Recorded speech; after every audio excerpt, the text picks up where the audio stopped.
Good afternoon, ladies and gentlemen, and welcome to the draw for the mixed team event at the Suzuki World Championships. To assist in the draw, we are delighted to have with us the newly elected president of the Chinese Judo Association and double Olympic champion, Shandong.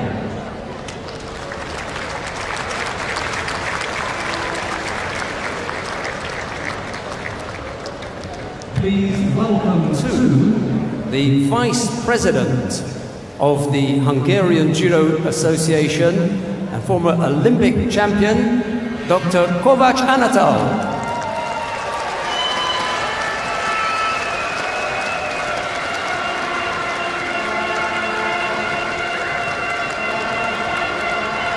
And now to conduct the official and technical aspects of the draw, please welcome IJF Competition Manager, Dr. Lisa Allen, and IJF Head Sport Director, Mr. Vladimir Barta.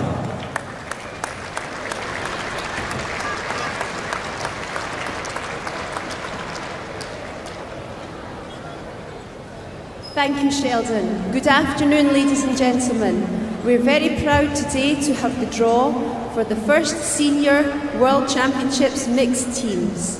We have 21 countries that will take part in the competition tomorrow. In these 21 countries, we have 4 countries which will be seeded. For seeded number 1, Japan.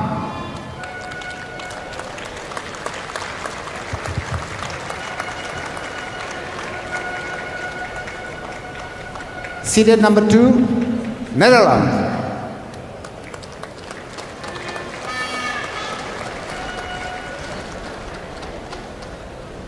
The country seeded number 3 is Brazil.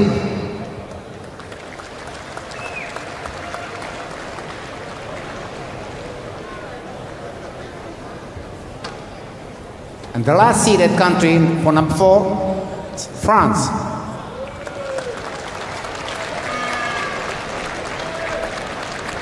And now, for position number 5, I will ask Zhang Dongmei to make the draw.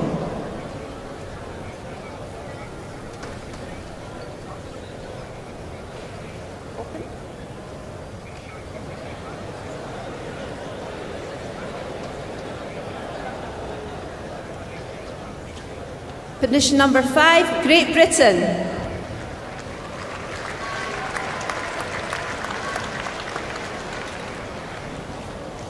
I kindly ask Antal to draw the country for position number 6.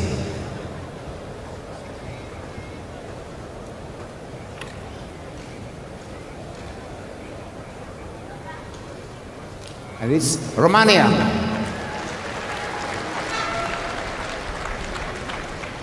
And for position number 7,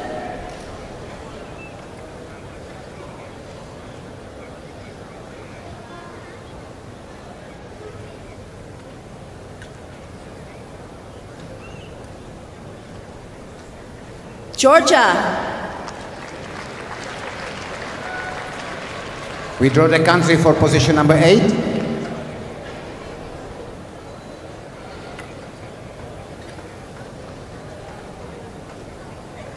And it's Mongolia.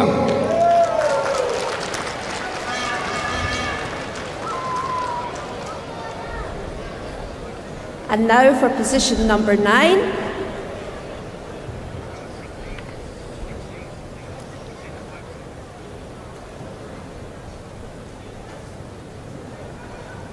The team of Germany.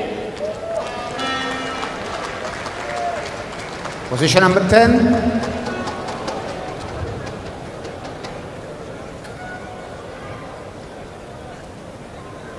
Is for Croatia. And position number 11.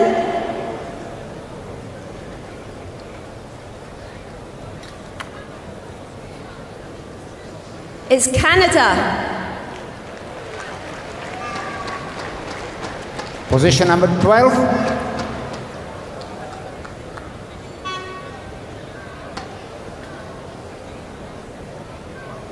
is Turkey. Position 13.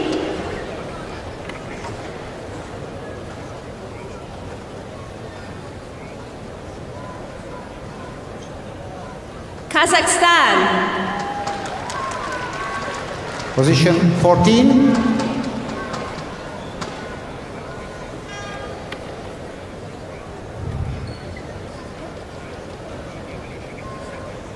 China. And position 15.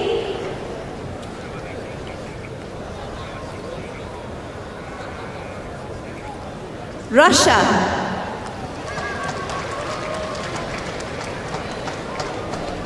Position number 16.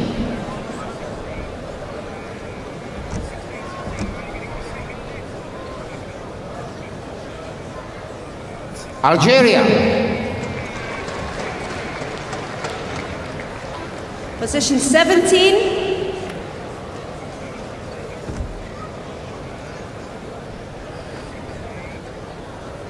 Ukraine. Position number 18.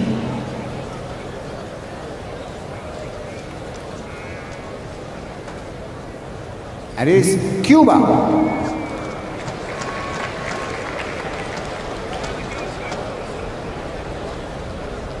And position 19.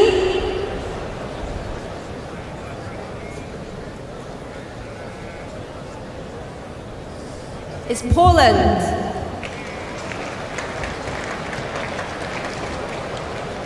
The position for number 20.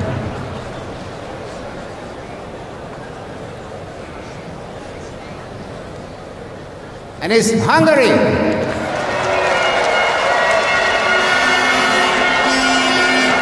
And the last position, position 21.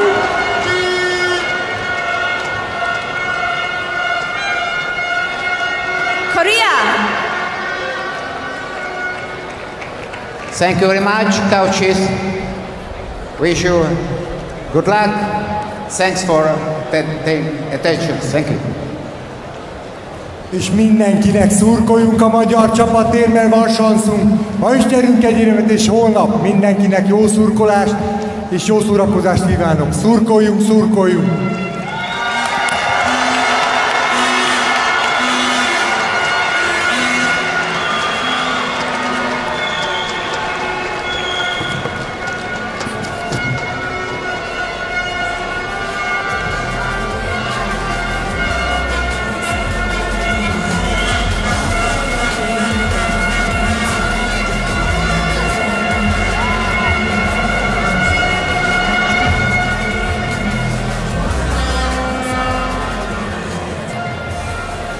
Ladies and gentlemen, the IJF will now present a recognition award to an individual who has served the IJF for many years on the IJF World Tour, the World Championships, and at Olympic Games.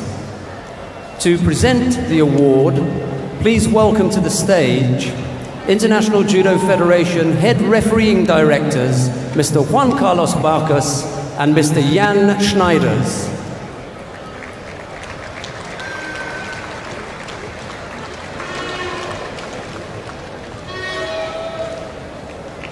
And in recognition of his dedication and service to the International Judo Federation, please welcome from China, Mr. Huang Gouqiao.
Welcome back then to the 6th and final day of the individual competition of the 2017 Suzuki World Judo Championships here in Budapest.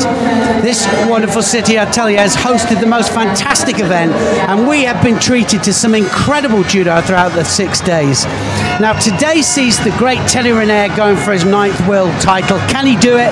Well, only time will tell. It's all just about to go off. This final session of the individual competition starts with the repechage final of the under 100 kilograms, and to introduce the fight is my co-commentator Sheldon Franco Rokes. And it's a very good afternoon to everyone at home. Good afternoon, Neil. I've been looking forward to this all day. And the first of the contests we're going to see is Kirill Denisov of Russia. He's up against teammate Kazbek Zankishiev. It'll be Denisov in the white judogi, Zankishiev in blue. Well, we weren't quite sure, were we, whether we were going to have an all-Russian final there. And, well, I don't know how this one's going to go down. We'll see when they come out. We'll know straight away. Denisov against Zankishiev, and they've both been on good form. Zankishiev, I've got to say, slow off the mark, really slow. But every attack he does do is really on the button. I'm going to make a small prediction, and my prediction is going to be that they'll grip up, and Denisov will throw him, and that'll be all it. That'll be it. But anyway, I might be totally and absolutely wrong. Zankishiev was injured in a previous contest. He struggled through to win it, went into his last contest, lost that. Obviously that's why he's down in the repechage, so he's carrying a bit of an injury, so there's even more reason to think that Denisov is going to come out here the winner. Well, as Neil said, we'll see. Yeah, remember, these are not medal matches yet. These are the final repechage matches. They lost to the quarterfinal stage, came back down here with another chance. So they'll fight it out, and then they'll go to a bronze medal match and fight the losing semi-finalists from the other half.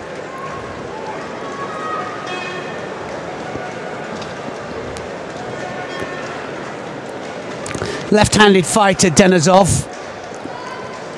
Very, very left-handed, very lefty, and interesting, isn't it, that he's never been to a World Championships and come away without a medal, and this is his new weight category, of course, of minus 100 kilograms. Stepped up like Valam Lipatiliani from Georgia. They both went from 90 to 100. There's a few, isn't there, that have done just that. Not always easy to adapt to a new weight category. The difference in height and the difference in the actual power is quite considerable, and especially from 90 to 100, that's 10 kilograms difference. Uchimata is the technique that I'm putting my money on here. Denisov for an Uchimata. First Shido goes up to Zankishiev. Speed as well. I think, you know, the tempo is a little bit different, and as they move up, they're normally moving up in age as well, so they're quite happy for there to be a change in tempo. Yeah, you're right. It is a change in tempo, and it is that really. Now what's going to happen here? Is going to be a second penalty for stepping out. So third penalty for stepping out. All right, we're just talking now. We're just a little sign language here, and he just snatched his grip off with his own leg. Maybe 3 penalties here will decide it. Yeah, I think so. So he's going for... Did this all day, got to say that. Zankishiev there, when he does attack, he is really, really dangerous. He's taking one of the Shidos off. Make it hard for him. It's going to make him work for this one. So just a single Shido against Zankishiev with half the contest gone.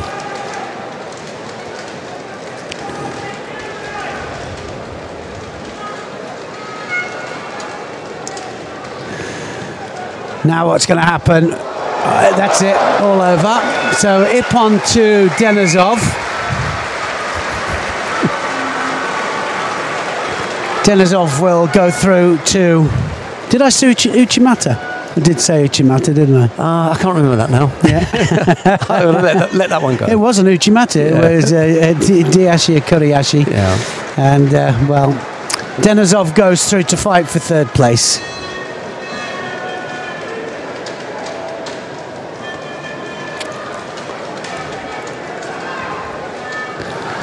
No coach there to meet him, as you would expect. They're out there on their own.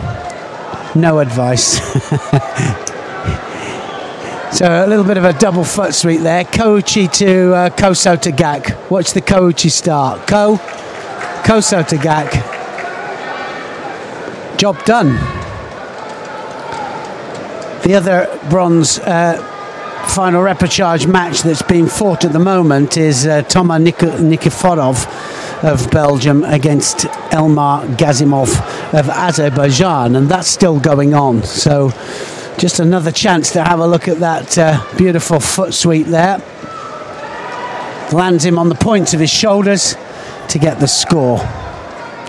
So we'll have to definitely wait until the other match finishes before we go off to our first semi-final, which will be between Lipitiliani and Mammadov. And Lipitiliani and Mammadov have fought each other a few times, I think. But yeah, at 90 kilograms, not 100.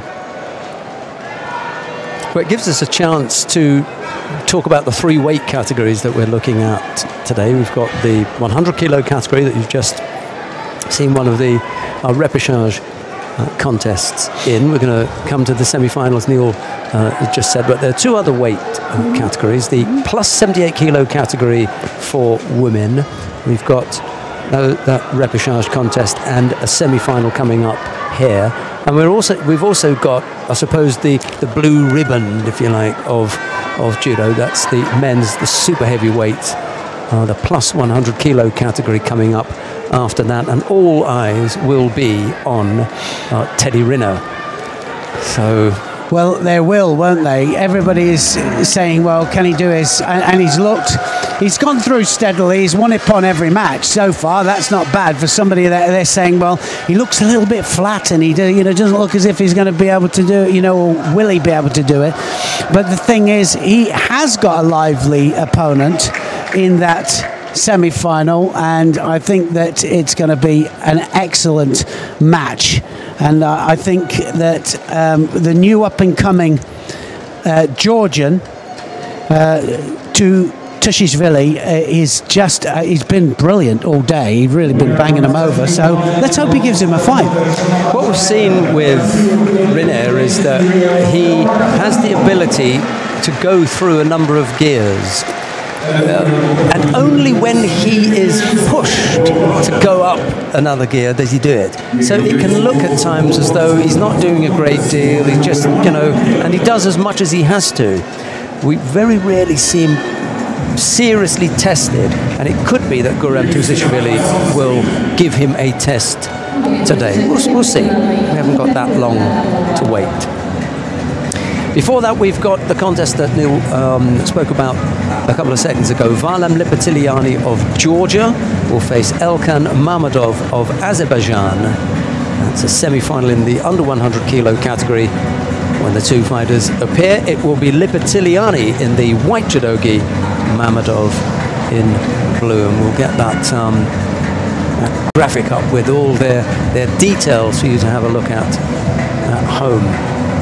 It's quite useful if you haven't come up against the fighters before. Just have a quick look at that. There it is. See who's done what and when.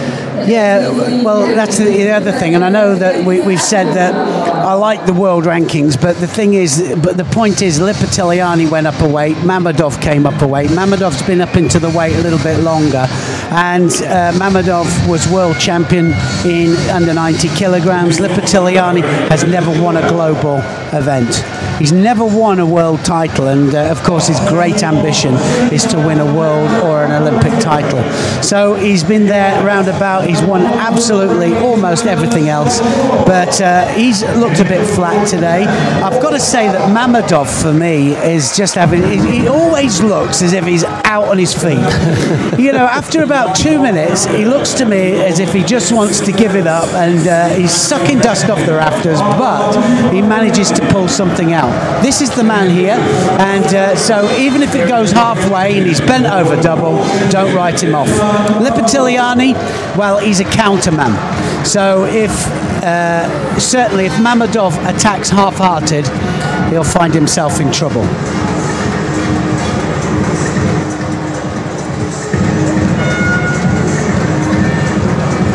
Two counters in the previous matches, Lipitiliani, the good old tip there, the Sakeshi movement where he controls the head, tips them over, and so it'll be interesting to see if we see it here. Lipitiliani then, and Mammadov.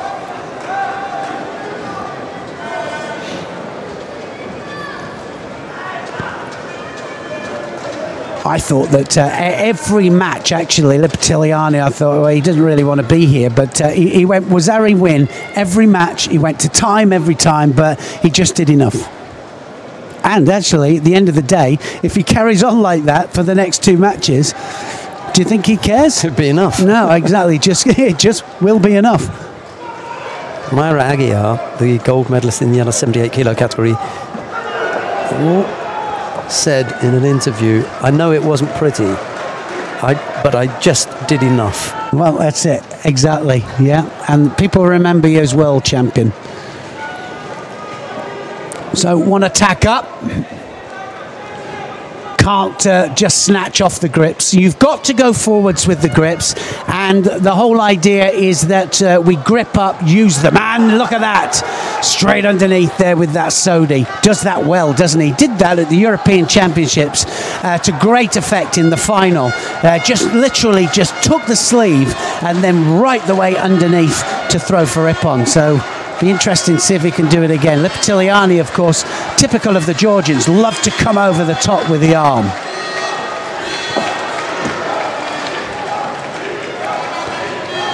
Strong fight for grips, because the one that gets 2 hands on is normally the one that initiates the actual throw, and well, he went down on all 4s there, and he'll say, well, he got hit in the face, and hope that he doesn't get a penalty for dropping on all 4s. Working the referee over, but yeah, it didn't work. Didn't work. Yeah, it didn't work. Nice try. Well, saying that, and he's just been made to take it off. So still all evens.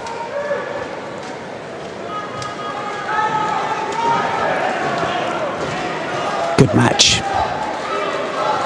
You know, it's all about intention, isn't it?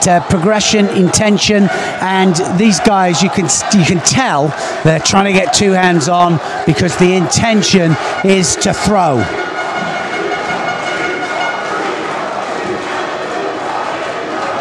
Now is Lipitiliani. This is where he goes in. There he is. Just killed there by Mammadov. And Lipitiliani doesn't always have the 2 hands on. He sometimes makikomas it. He says, let's get on with this.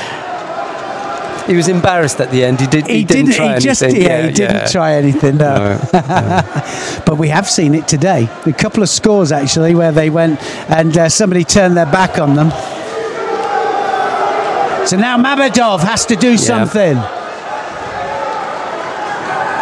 1 Shido penalty up to Mammadov.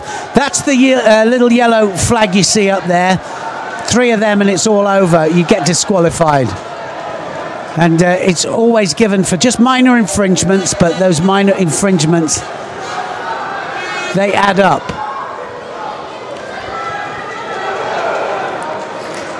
It's the first time that he's thought about trapping the support leg, just wrapping his own left leg there, making it difficult for Lipitiliani to come up with that. It's like Uchimata with a makikomi. Yeah, it is. It's Soto Makikomi, isn't it? And actually does a lot of it, you know. And it's the similar technique that Zantaraya does, and it comes from different angles. And it's straight in for the Makikomi. It's Makikomi upper body like that, and then the legs go off at a tangent. But actually, the movement and momentum is what wraps your opponent round. Penalised again. Two Mammadov. penalties then to Mammadov.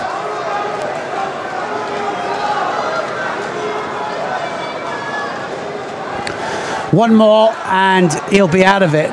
Those two penalties there, if it goes to the end of time, they'll be carried over to a golden score situation.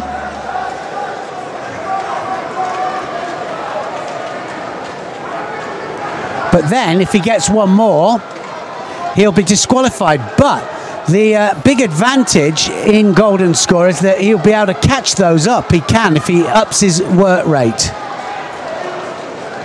This is where he struggles, Sheldon, definitely in the latter part of the contest.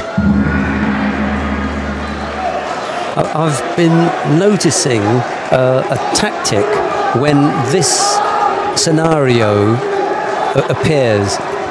No score, into the golden score, 2 penalties against one fighter. The fighter who has no penalty just shuts up shop, makes it very, very difficult for anything to happen, and then they both end up picking up a penalty. Yeah, let's see if it happens, because certainly Mammadov can't make a mistake now.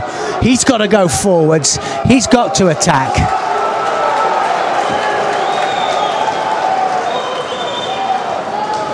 Well, he has a little look at the top table there. Top table, who are the video referees, or his own referees as well. He's got 2 other referees working in conjunction. All 3 of them have to come to a conclusion that it's disqualification. All 3 have to agree. It's clever from Valam Lepetiliani, because what he's done now is removed the element of risk. He's not going to take a risk now, because even if they felt that he was passive, it'd be 1 penalty. Oh, he does have a little stab at it. And it's clever because he's put in 1 attack. So they're not going to give him passivity. It's down to Mammadov now. He's got to make something happen. Well, that's right. He's up the pace now. He's up the ante a little bit. Mammadov's not following him. He's had tactics all the way through, Lepetiliani. And if you'd have said to me that he's going to get to the final, I would have said hard. It's going to be a tough old day. And I did say that, actually. He's trying to end it here. He's trying to buy a penalty for Mammadov. He just threw in those 3 there.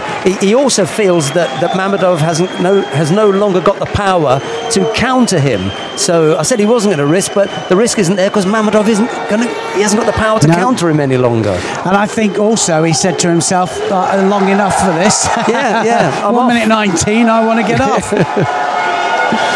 Valam Lepetiliani may not, as Neil said, have hit the heights as far as winning a gold medal either at the Olympic Games or the World Championships, the Senior World Championships, that is, because he's been Junior World Champion. But he's in the final again. He's got an Olympic silver medal, he's got a World Championship silver medal. Here is a chance for him, as Neil said, to win a world title. Yeah, it was very professional from him today. He plugged away, he did. First contest up, I thought, oh, that was hard. Second contest up, he plugged away again, got 1 score, small score. Tired at the end of that. I thought, oh, this is going to be a longer day now. And 3rd contest and 4th contest the same. But he is now in the final. He just plugged away with it. And in the final, he will face Wolf Aaron of Japan. That's the opponent for Lepetiliani. Wow, that's going to be a tough one as well. Wolf Aaron of Japan. It's not a traditional Japanese name, of course. Because he hasn't been looking super hot today. No, but final of a World Championships, I think something might be fired up, mightn't it? Coming up next, the first of the repechage contests in the plus 78 kilo category, and we're featuring Tessie Savelcools of the Netherlands. She's up against Emily Andiol of France. It'll be Savelcools in white, Andiol in blue.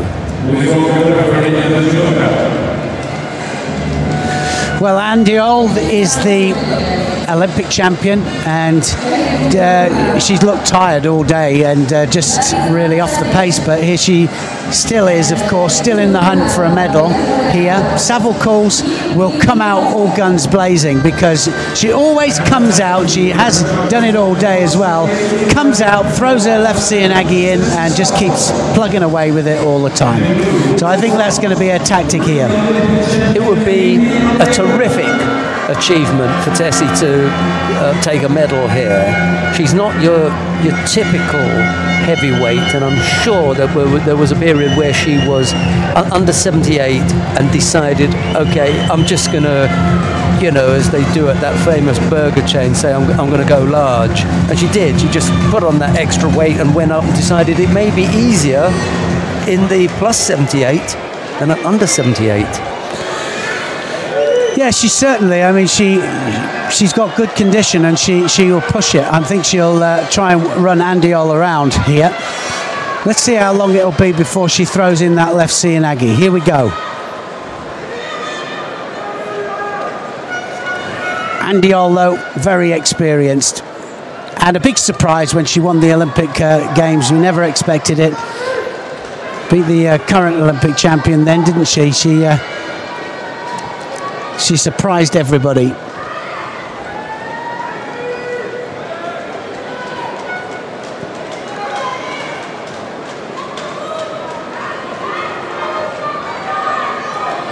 So Andy Old will not be able to just drop onto her face like that. She'll have to use her hands to control.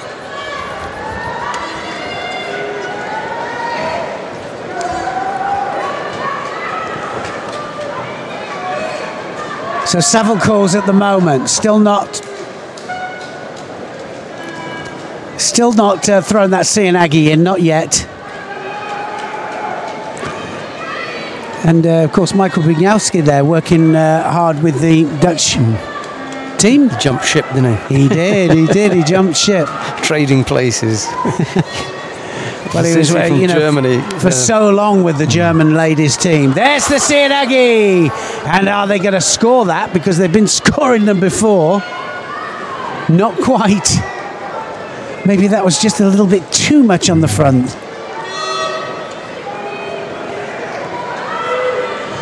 That was the closest we've been to a score.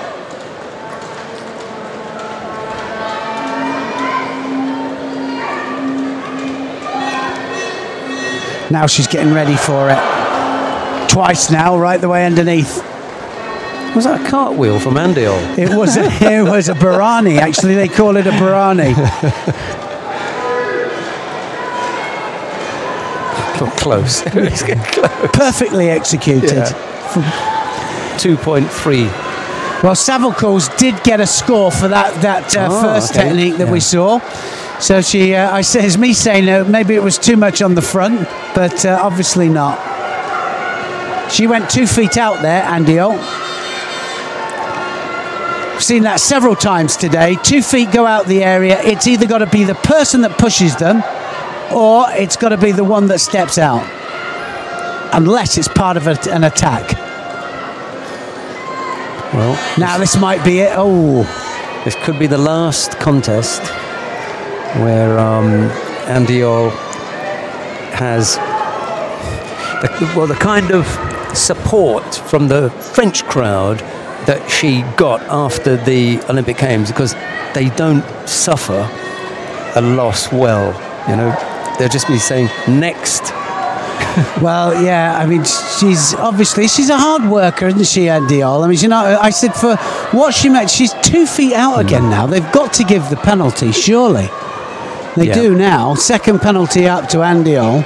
And I said what she lacks in technique, she certainly makes up in heart. I know it's a harsh thing to say, but, you know, the French crowd like winners. And unless you're winning... Well, like you say, they are pretty harsh. Saville Coles here going for the Judo Tatami. She needs to go into the elbow. I said earlier, we need some Judo Tatami lessons. You're not quite hooked in. Not quite. The leg doesn't go in. She needs to put the leg in and the arm in, and then concentrate on the elbow.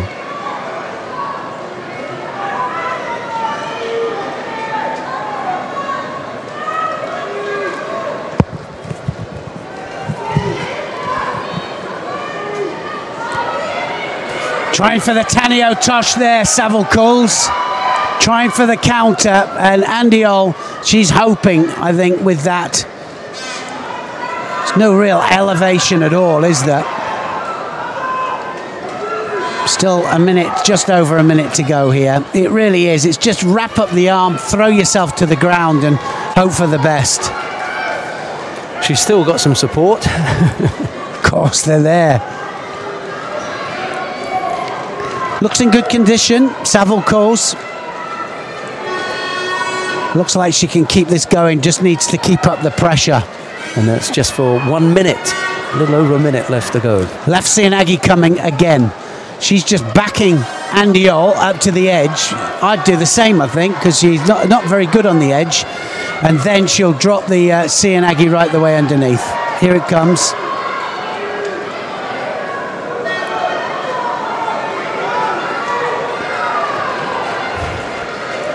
.42 seconds left. Well, Saville Coles threw that attack in there. That would be enough to keep her, away from picking up a penalty for passivity. But I don't think that she needs to worry about that, because it's Andiol who's got to be worried about another penalty, and there it is.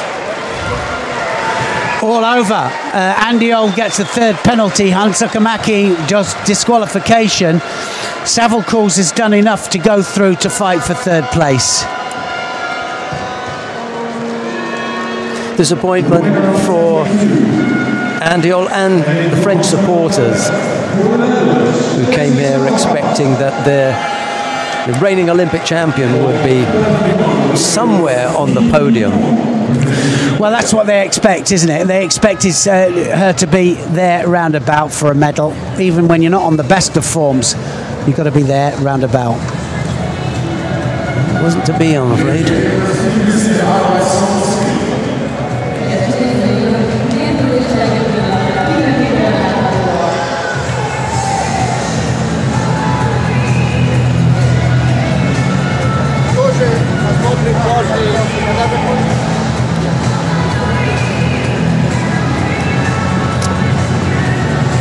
So there was the Cianagi. We saw it a few times. Full rotation, full Barani there from the Olympic champion Andiol. And as long as they're not using their head in order to plant the head there and Barani, then they're okay.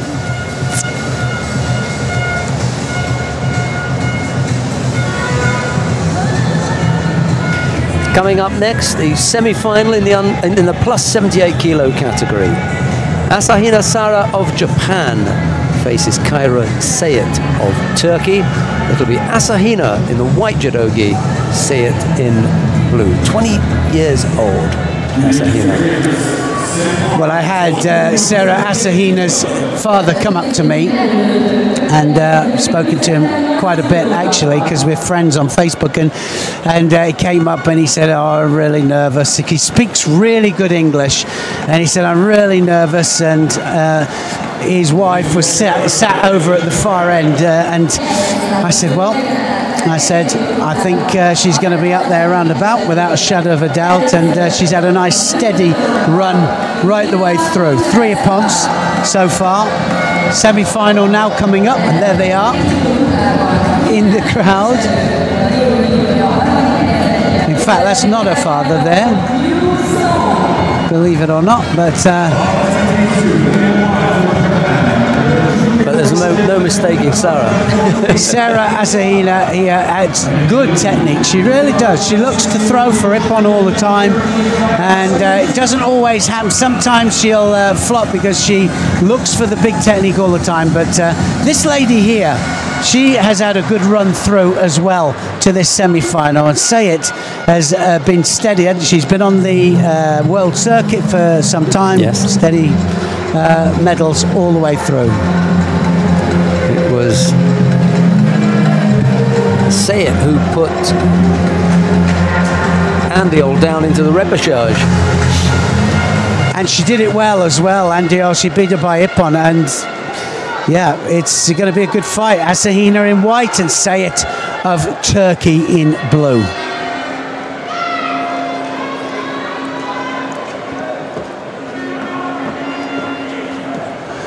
She'll try for the Oguruma, Asahina. If she has just a double lapel grip, she'll have to go in fairly quickly, and at the moment she hasn't got the sleeve. So she's picked up a penalty every single time at every contest because of her left hand in the armpit of her opponent. There's a lovely Sasai there. Attacks the other flank. Does it again. Two big ashiwazas from Asahina.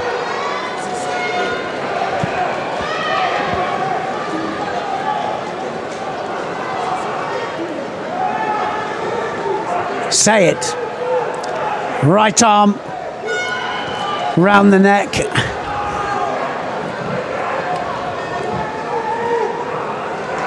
Trying to control the head of Asahina. Watch when Asahina comes. She'll use the Ashiwaza to bring Say It round. And then it'll be the Oguruma.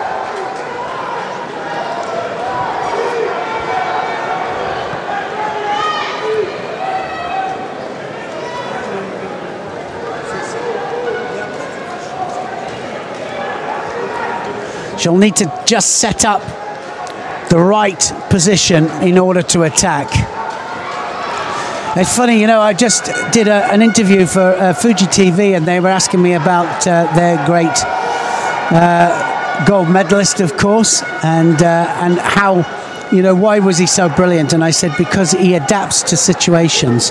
And I think that's important, not always relying on your opponent moving to where you want them, but you moving sometimes to where you want to be. There's the Oguruma, Harameka Komi, Asahina. So Say It, really, she's got to start to go to work now.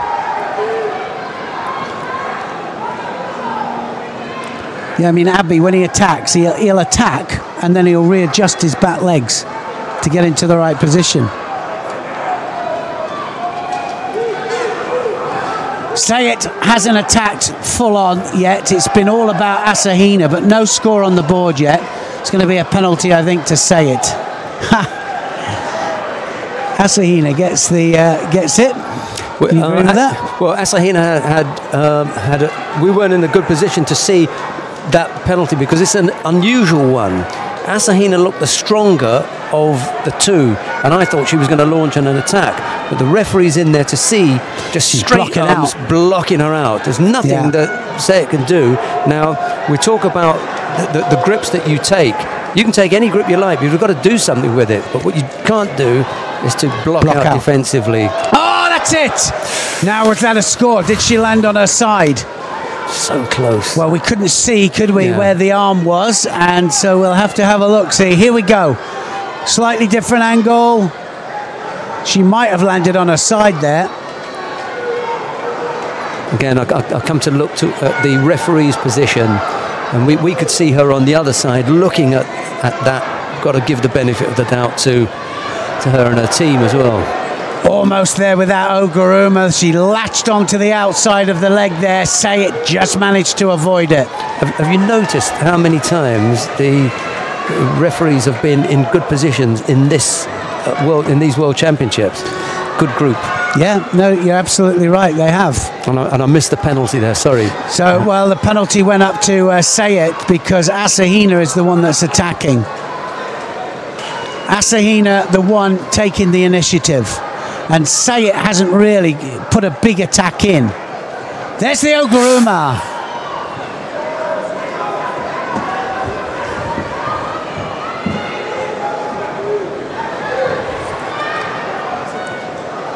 "26 seconds left. First period of 4 minutes. Ashiwaza. So close with that Sasai, isn't she? That's where she's looked most threatening. With the Ashiwaza. Well, it was always going to be close. Asahina, she's the only representative from Japan. They decided that they'll put their two other fighters in other categories where they feel stronger. So now, though, all their money is on Asahina. Well, I think she's going to open up here. I think that when she actually finds the way in, that's when we'll see a score. Say it. Going all out. That's another. That's it. That's taken her down. She's got the Wazari and it's all over. She's through to the final, and Asahina, that as she was her in the end, just wore her down. Well, it wasn't the most blistering of contests. We didn't get the big clean Ippon that we wanted. A shake of the head from Sayat as she realises that this one is not going to go her way. There'll be no world title this time round, but she's got to pick herself up because there's a chance of a medal here, which is really, really important for her and Turkey to come away with a medal from these World Championships. So disappointment, but take something away from here at least. Go now into the bronze medal match and take that medal. Well, Japan celebrate again. They've got already 6 golds, 2 silvers, a number of bronze medals. I think you've got the medals up there, haven't you?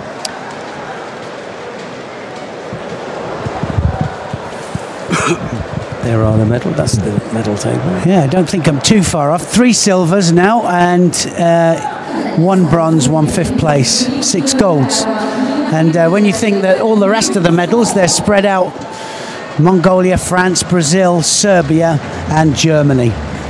There's the Sasai. And she just keeps at it this time. She takes her onto her side there, Asahina. It was lovely body control, lovely upper body control. She just forces herself down on top of her opponent, takes her onto her back and gets the score. Look at her head turn as well. Look at the control with the hands. How often have we seen the tewaza finish a technique off? How important is tewaza? How important are the grips? That's how important they are, because they could take you through to the semi-final, to the final, should I say, of the World Championships. Coming up next, Daniel Allerstorfer of Austria faces Rafael Silva of Brazil. It'll be Allerstorfer in the white judogi, Silva in the blue. It's a repechage contest in the plus 100 kilo category. Well, we're 1 away from the big one, and so everybody wants to see that match, you know, just fascinated to know. 57, Allerstorfer. He's been higher than that, hasn't he? He's been ranked higher than that. And here he is against Silva, Rafael Silva. Rafaela Silva was world ranked for a long time. It means that they were on the world circuit for a long time, building up to the last Olympic Games. Since that Olympic Games, they haven't been out there so much. It's exhausting, isn't it? You think the amount, well, we know we're at all the Grand Prix and Grand Slams, you know, and you think of it that way, it's pretty damn tiring. If you had to fight all the time as well, it'd be even worse. Yes, I can agree as far as the travel is concerned, but I thought for one horrible moment you'd mistaken me for someone else and was going to say you know what it's like to be out there. I didn't say that. I know, but I felt like I thought, oh, don't say that. Luckily, I dodged that bullet. Yes, it is a huge amount for the athletes to be moving around on the world tour and then having to go out on the tatami and perform. That is well, I think that's why we've got people like, and even the great Teddy Riner is coming to this event here unseeded, and the reason is he takes a little bit of a break after the Olympic Games, does 1 event or 2 events, and everybody else is in there doing every event. But anyway, so here we go, Allerstorfer here, a couple of really good matches that he's had earlier on in this World Championship so far. Rafaela Silva always there round about, but they're going to have to win this one to fight for bronze.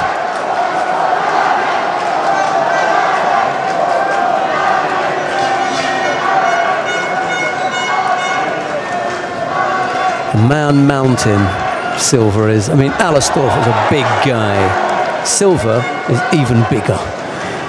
Well, I know I say it, don't I? At every tournament, I stood next to Rafael Silva in the lift. He had to duck to get into it. They're huge. Yeah, he's massive. Absolutely huge. And if you want to get some kind of reference to how huge they are, have a look at the referee next to them sometimes when you get the chance. But these are really big men. Frank Wolf must be up there at, you know... almost 6 foot. Yeah, and I'd have thought that in his fighting time he might have been 86, you know, that kind of stuff. He's dwarfed. Absolutely. And I was as well. I looked up and I got a crick in my neck. Wow. Rafael Silva attacking all out there. Alastofa has a drop shoulder throw. He has a Cianagi technique that he does with the bigger people. Is he going to go for it? What he doesn't want to do is drop underneath there and get a pair of knees right in his back.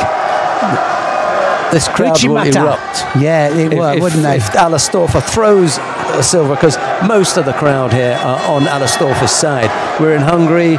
You know, Austria-Hungary, the relationship between the two countries historically. So if there's no Hungarian on the mat, the go-to country is Austria. They get on, do they?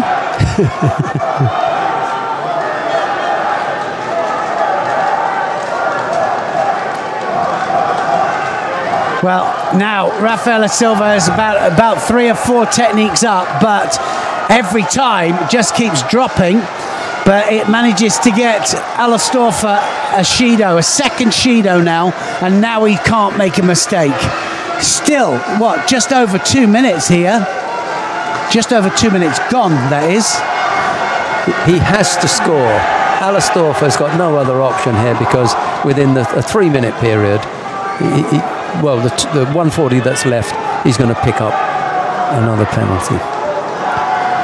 Silva throwing caution to win when he does that throw to the front.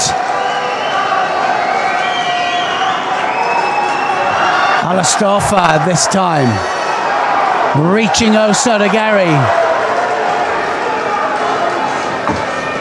This is all about pace.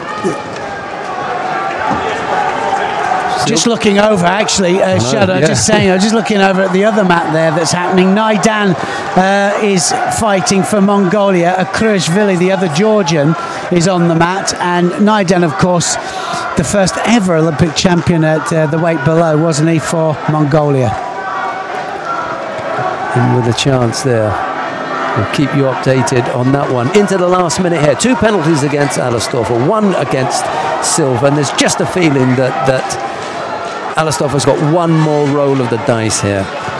Well, I still haven't seen him go for the drop Cianagi, and I can only think that he gets the feeling that if he does, it's going to hurt him, and he doesn't want to get injured. Of course he doesn't. Uchimata this time, Silva. He's put the work in. Sometimes he doesn't attack, Silva. Gets his grip, doesn't attack. This time it looks to me as if he wants it bad. Might be all over now. Yeah.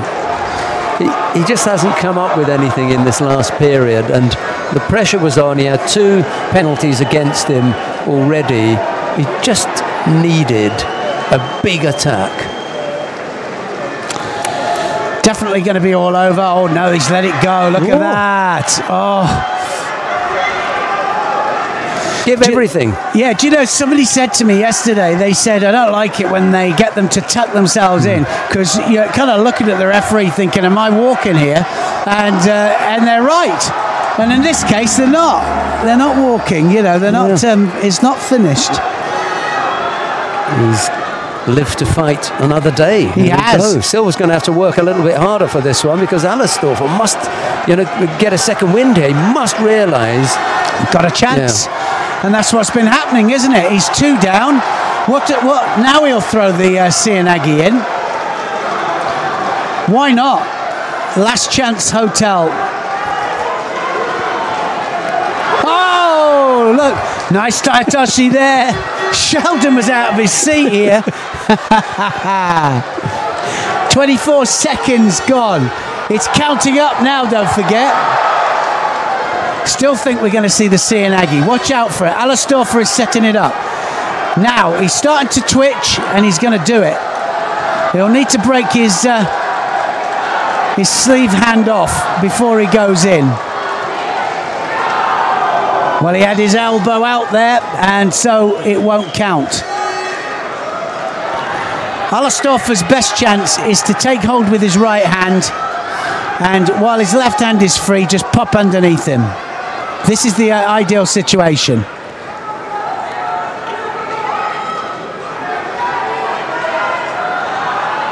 Tries the Ouchi.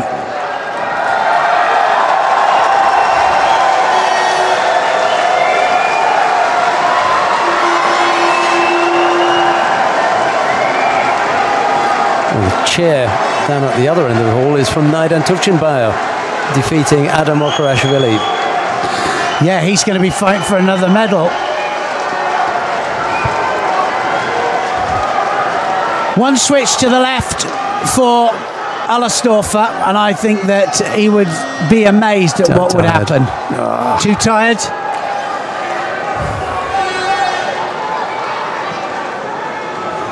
Still got a chance. Now this will be it.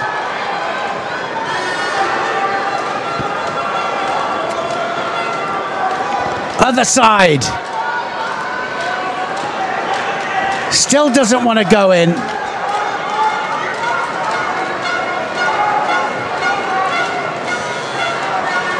Well, he wants to do it from a standing position, and Silva's just flop and drop, isn't it, really?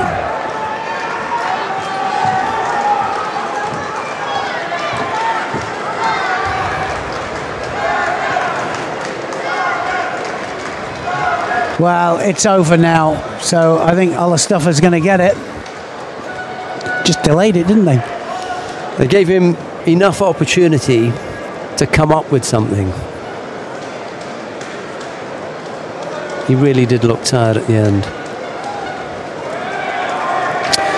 So Silva gets it. Rafaela Silva of Brazil goes through to fight for third place. We've got the semi-finals just about to happen. The loser of the semi-finals will come down to fight Naidan of Mongolia and Rafaela Silva of Brazil. That's the way it's going to shape up after these highlights.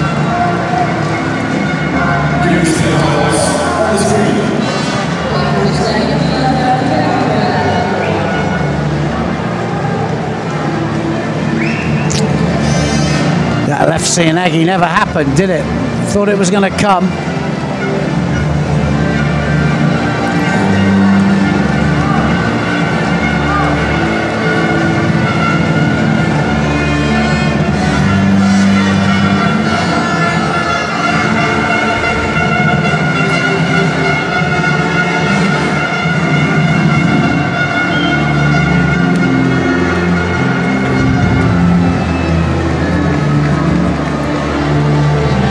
Coming up next, the semi-final of the plus 100 kilo category. Guram Tusishvili of Georgia faces Teddy Riner of France. That'll be Tusishvili in the white judogi, Riner in blue.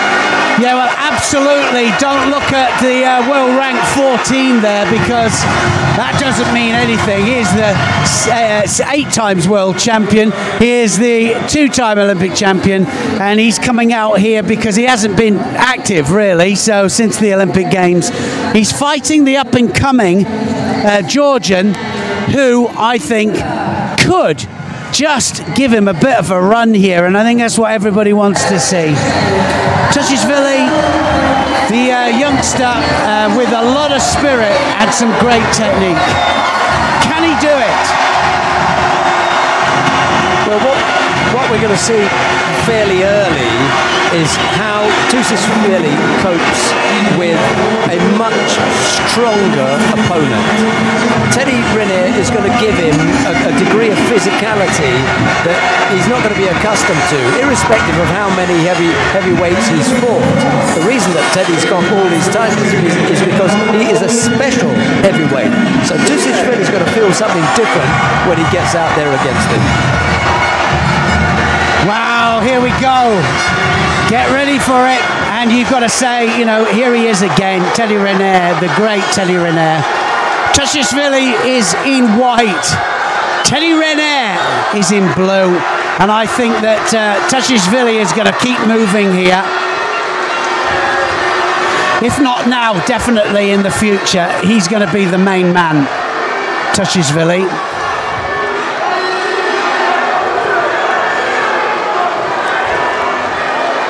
He's coming out here to fight.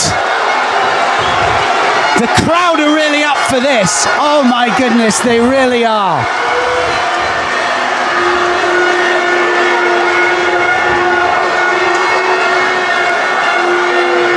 Teddy Riner leaning on the head of Tushishvili, looking for the Sumigaeshi. Tushishvili, Seoinage. Well, I don't know if you're the same, but I think the longer this goes, I think the more Teddy Riner will start to panic a little bit. But his job really is to get on top of Tushishvili early.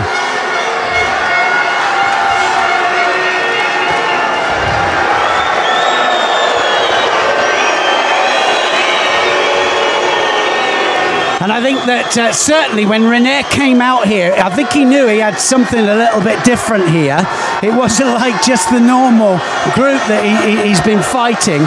And so it'll be interesting. Tushishvili, he is junior world champion. They're going to get penalised now. Tushishvili gets it.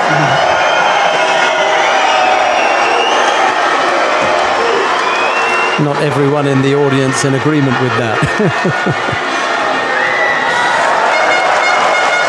And they've taken that off. And there was a chair, so you know where the focus is, and you know where the loyalties lay. Oh, right underneath there. And that's what we haven't seen as well. Anybody going on top there to attack Riner in Newaza. And of course, that's what we wanted to see, isn't it? Kapalik, of course, injured before this tournament, which was a crying shame. He's up in the audience watching. He would have been all over him. Well, in Newaza for sure, but you know what? Teddy Riner now has got a fight on his hands. This is the first time we've seen him like this, for sure. Look at that, Tushishvili going for it. Seoinage is all over the place here. Crowd are up for it, they know.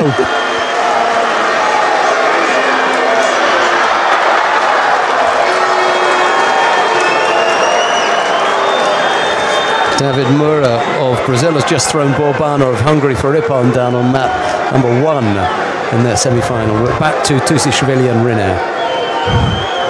Well, now, this is where Riner has got to get on the pace, because Tushishvili, I think, is going to keep moving all the time. And I think he's got the condition. Just look at that. He's going for Ippon as well. He's just not having it. He just wants to grab hold of Riner and he wants to mix it all up. Ashiwaza as well. Rener's going to get it. Yes. Riner gets a wind-up. He gets a penalty.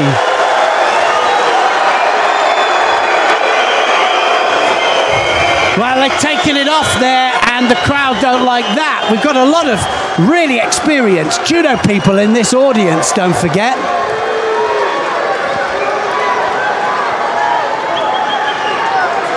Seoinage drop. Now Teddy Riner looks a little bit rattled. He's being gripped and he's being attacked. There's a minute to go.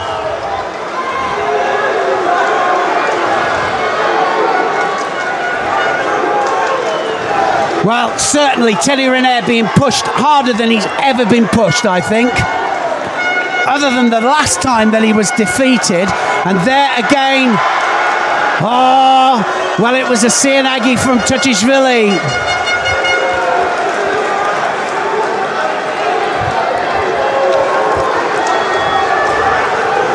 Well, it'd be good having him shouting for you, wouldn't it? Hey, the world Olympic champion there from Georgia. Irakli Sirakidze out of his chair. I was going to say in the chair, but he was out of his chair.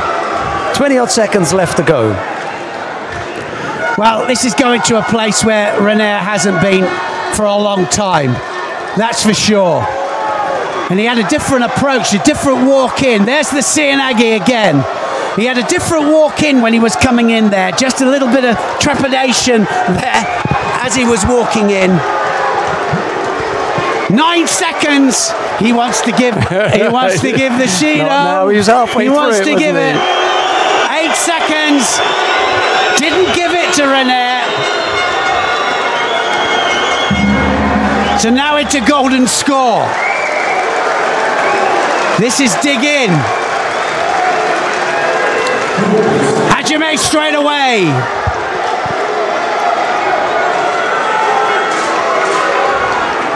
We knew it would come. Oh, he's got him! He's done it! Now then, has he done it? They're going to replay that one. That's Ashiwaza. First of all, that's a valid technique. It's a good Ashiwaza.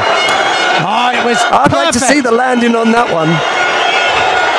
A Kuriashi, and they're having a look at it. Now, if he went down, if it was the side that went down, then he's done it. No, he hasn't got it.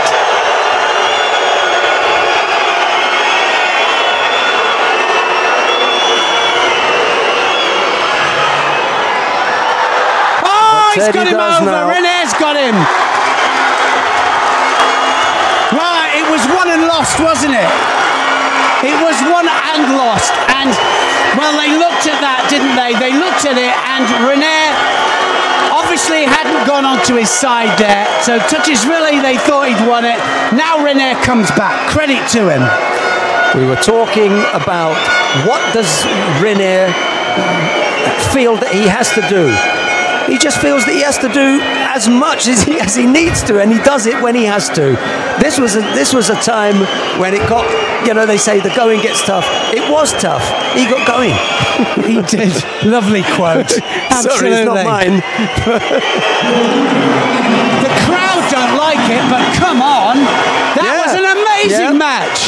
Teddy René, what a great champion you are, because you bounced back there, and that was an amazing comeback. It really was, because the fear in his face there when he got thrown with that Diashi was incredible. And that's only the semi-final. Oh, he hasn't won it yet, has he? No, he hasn't won it yet. I was thinking the same thing, because we're putting everything onto Guram Tusishvili as though he's the only person that could test him. There you go. Oh, elbow down. Elbow down and down. up. It wasn't a score. It absolutely was not a score. But that was. René got one left then, and it's against Mura in the final. Teddy René pulls it out the bag. This man here took him closer than he has been for a long, long time. I think it's about 130 contests undefeated, and he stared defeat in the face.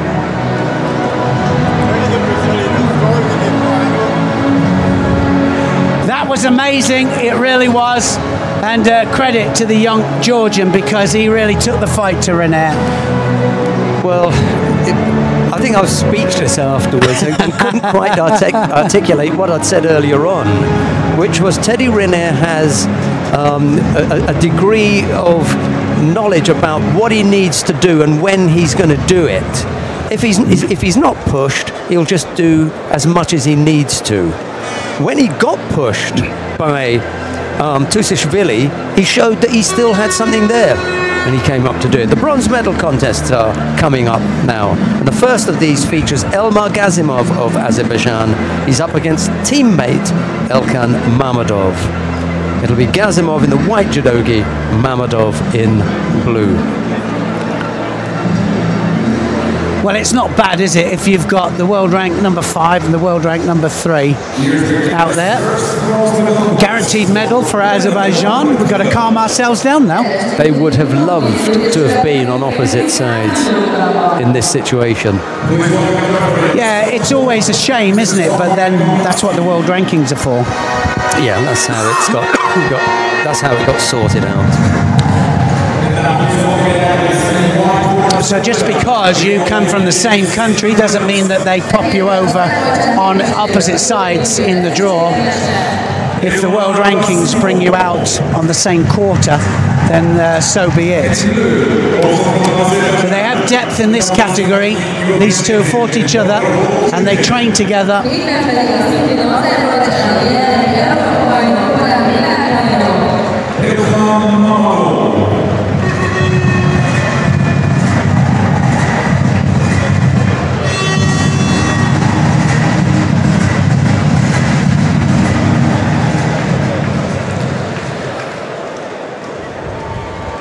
Gazinov in white, here he comes.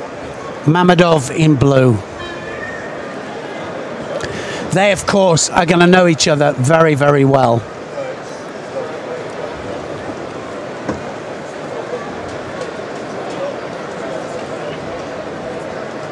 Not so sure they train together all the time, but they still know each other. They will fight each other in national championships. They probably have fought all the way through. And of course, at one stage, they were opposite, they were in different weight categories.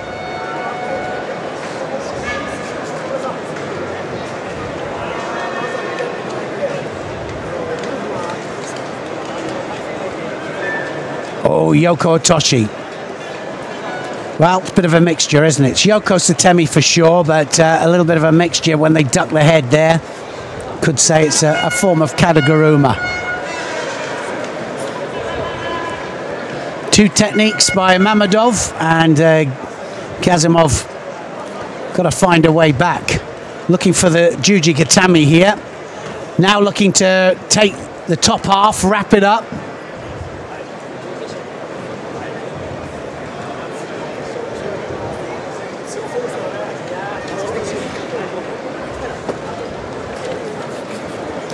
First minute gone, no score.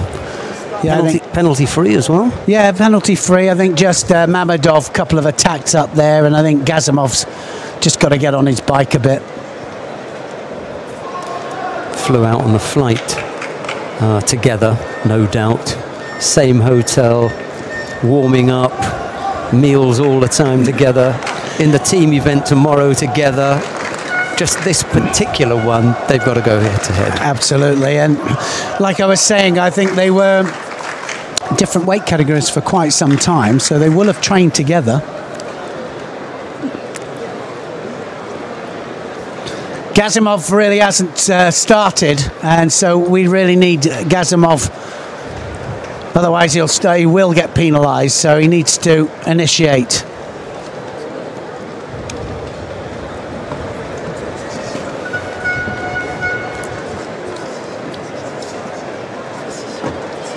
You never know where these sorts of head-to-heads are going to go. Which one is in the ascendancy? Who at home has got, you know, the pecking order, or whether there's any sort of real previous against them. Well, that's right. You can't always assume, can you, that they're best of mates? That's true. Gazinov may have asked to come out on a different flight. He might. So now he's got the grip that he wants here, Mammadov.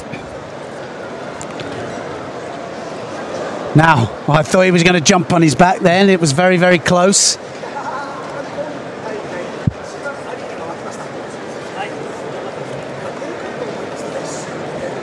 Minute and a half left to go. It hasn't been a smash 'em up, bang 'em up contest, but at the same time, it hasn't been a complete stalemate. They've demonstrated that they do know each other very, very well, and they're both high-quality fighters. So, you know, technically very astute. You are going to get some difficult gripping situations. The defenses are going to be strong, and because they know each other so well, that's going to make it doubly hard.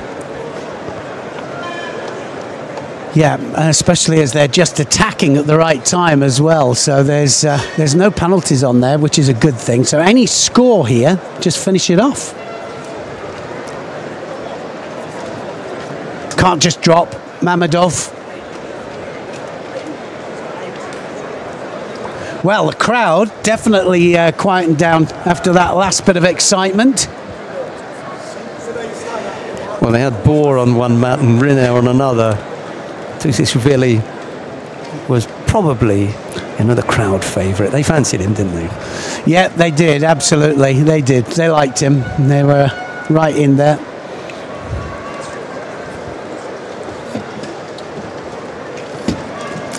Into the last minute then. Single score will win it. We've said that a few times, and so it's turned out to be. It's so tight. It was always going to be tight. Nobody was going to just come out here and throw the other one for Ippon. Crowd just getting a little bit impatient, certainly after the excitement of what we've just seen. Well, it won't be long before they get more excitement again, because Teddy Riner will be back. He'll be up against David Mura in the final. Before that, we've got quite a bit more judo to bring you. Sianagi this time. Mammadov! Oh, he's gone over. Now, was that a score? Just whipped the legs over, didn't he? It looked like the legs landed and the top half of the body hadn't quite got turned. That was really close, wasn't it? Gazimov there, countering him back and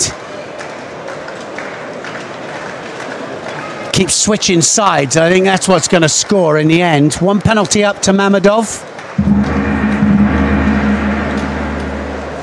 Well, there's a world bronze medal at stake here. Sianagi there from Mammadov. Gazimov there. Almost takes him over. Just the elbow out. Saved him. Saved. Referee wants them to get straight back on with it. No tidying up with the geese, just get on with it. Single Shido against Mammadov. Well, this is where we see a little bit of pace injected often. Don't like to go too far over because it's any time limit. He just collapsed. He didn't like the belt grip.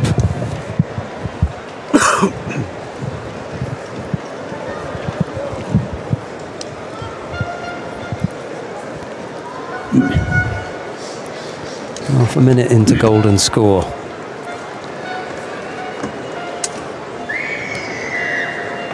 Yeah, anybody's match. This 40 seconds to go, and still anybody can win the bronze medal here.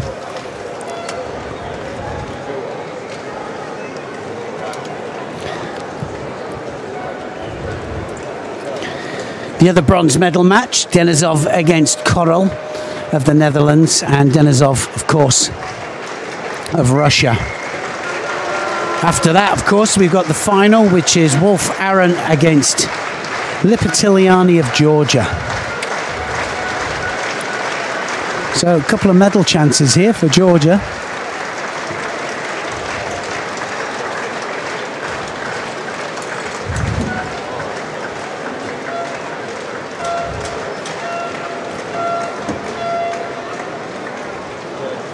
They just know each other so well, don't they? They do. They're just cancelling each other out here, and that's going to be it. It's all over. He just went onto his side there, didn't he, Mammadov? And he knew as soon as he landed that it was all over. Sianagi attempt. He just changed the direction of it. He was a winner either way, wasn't he? That chap in the crowd. He was indeed.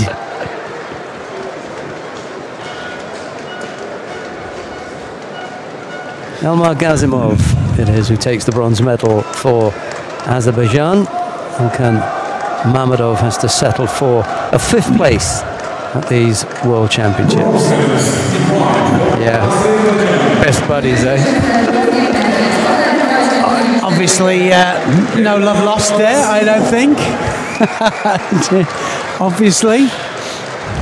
But you know, the funny thing was, Mammadov then, when he landed, as soon as he landed, his eyes went up to the ceiling, didn't it? And he just went, damn. Just made a mistake. And it was going to come from an error. Reverse Sianagi, that's an aerial view. What a great aerial view. Watch him just go off the same side of the jacket, and then he just changed it. He just literally rolled him onto his side there. Mammadov goes, it's all over. Well, it's not in the Gokyo, that one, I'm telling you now. Definitely is not. Right, coming up next, the second of the bronze medal contests. Kirill Denisov of Russia faces Michael Korel of the Netherlands. It'll be Denisov in the white judogi, Corel in blue. Corel, of course, coming through as he was top of the ranking, wasn't he? Top of the world rankings coming in. Seed. Yeah. There it is, I'll tell you.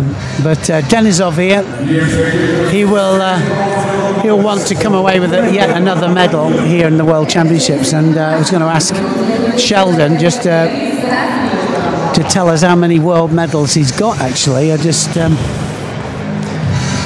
put him on the spot. That's okay. I'll delve into our archive here and find out what we come up with.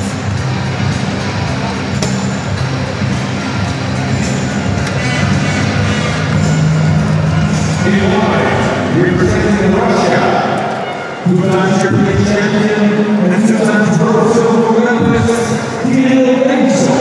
well, Dennis Van der Geest just said that he's got two silver medals. He probably just didn't want to go too far down the list because he's also got 2 bronze medals, so 4 in total. That's Kirill Denisov. 2009 in Rotterdam in the under 90 kilo category, he picked up his first bronze medal. Sorry, silver medal. He lost out to, that would have been Sung Dae Nam in that 2009 final then. Been there a long time, eh? Yeah. He has been there a long time. There's the arm over the top here. He's going to look for the Uchimata straight away.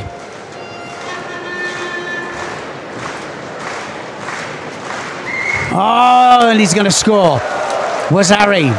Uchimata, he just looked as if he was just out for it, didn't he? Out straight away. It just knocked his feet away from him. Well, he was in the hold down then as well, Denisov, but he came out, just the whole body language here. I mean, Corel tried to do some kind of ashiwaza. Denisov just powers him over. Bizarre, wasn't it, the effort there?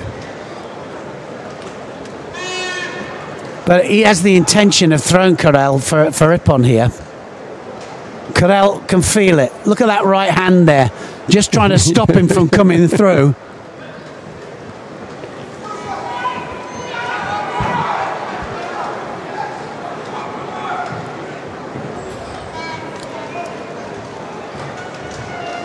One minute gone. Corel hasn't even started it yet. Ashiwaza again. That's it. It's going to be all over. What a massive. Here's a Guruma and straight into the hold down there. Not even going to try and get out of that.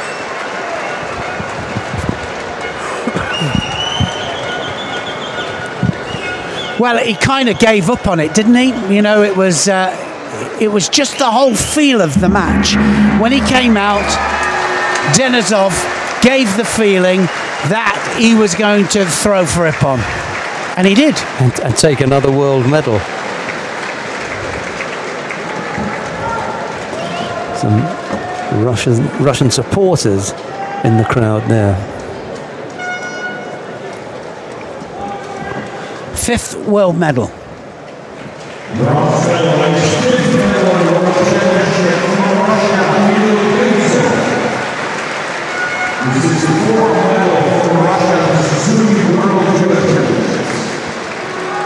Good performance from Denisov, really. First medal in the higher weight category. First? You think there are more coming then?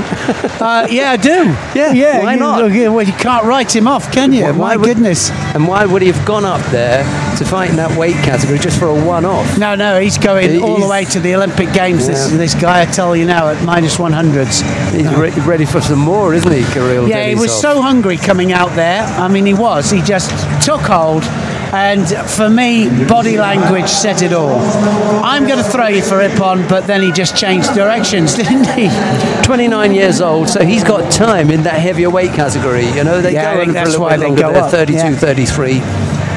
I think that's why they go up, isn't it? It's just like you said earlier, it's a little bit of a different balance. Sasai Surikomi, and he just wheels him over.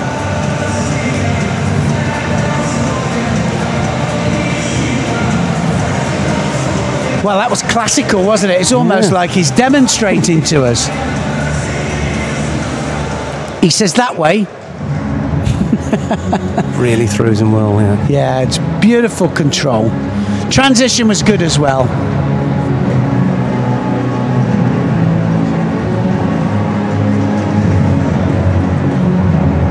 He was very, very quickly into the Osai Waza, and maybe because it was so strong, that's why Michael Corral hardly moved. He gave one little push. He knew it wasn't going anywhere. It was a little token. Well, whilst Denisov signs autographs, Wolf Aron and Valem Lipatiliani are getting ready for the final. It'll be Wolf in the white judogi for Japan, Lipatiliani in blue for Georgia. 28 years of age, Lipatiliani can't have that many more chances in world finals if he wants that global championship win. Wolf Aron just 21 years of age.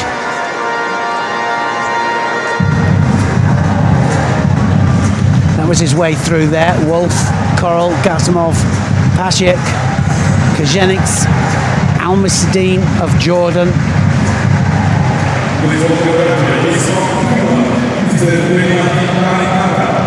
And this is going to be a great moment for Georgia if he manages to do it. Wolf Aron, though, he is a real tough cookie. Not traditional style of judo, Japanese style, should I say, and he is a fighter. 2 bronze medals and a silver medal for Valem Lipatiliani so far. Neil is hinting at the possibility that he could crack it this time. Wolf, 21, nowhere near as experienced as Valem Lipatiliani, but we shall see. Yeah, he's a spoiler, isn't he, Wolf? And he really does fine. He picks techniques out of midair. And I think that's the beauty of what he does. It's going to be a good fight. Here we go, Wolf in white.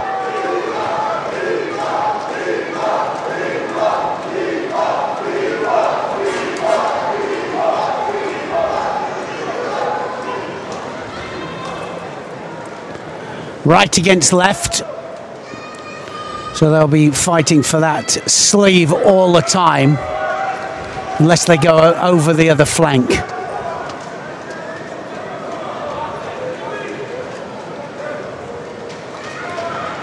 Best way. Oh, great. Yoshihiro Yamashita there.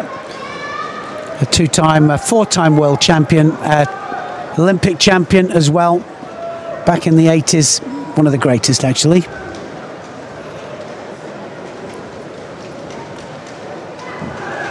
There's the change in direction there by Wolf.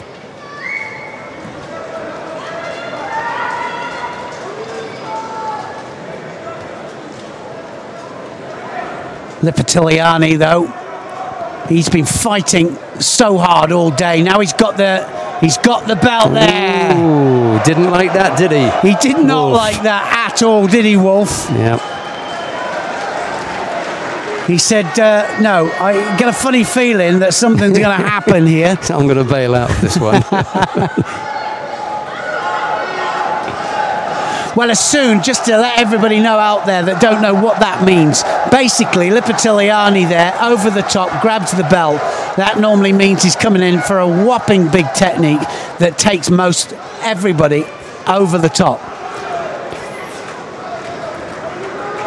Wolf said he didn't want to give it a go. Another Olympic champion there, Mr. Uemura Sensei. And he was Olympic champion 1976, the winner over Keith Remfry in the final in this very division, in the heavyweight division. The big men.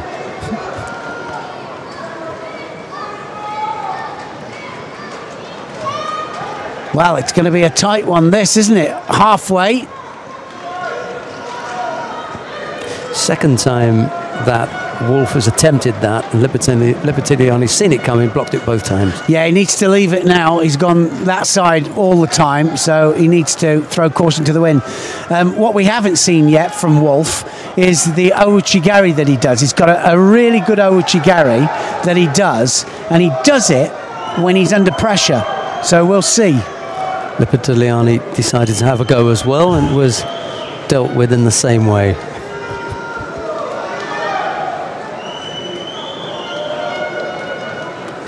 This for the world title, minus 100 kilograms. Lipitiliani.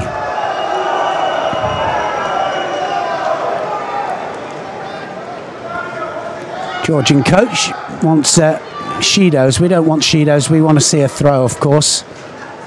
We don't want to see penalties.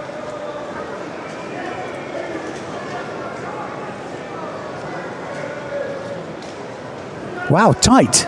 There's the ouchigari.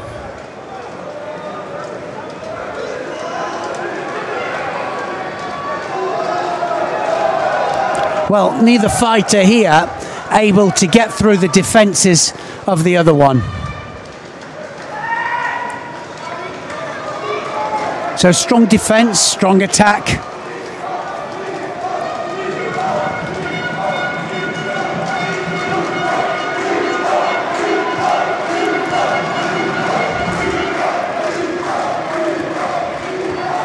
Lipitiliani again, Lipitiliani, and that was close. So now Aaron Wolf is going to have to come forwards. It'll have to be him now to take the initiative. Lipitiliani was clever in his last contest, and he put in 2 or 3 attacks just about this kind of point, just to put more pressure on his opponent. They picked up another penalty. I wonder if he'll do that here. Well, yeah, it's just been head down, and the work he's put in, actually, all the way through the day, Lipitiliani. He'll sleep well tonight. Yeah, he does.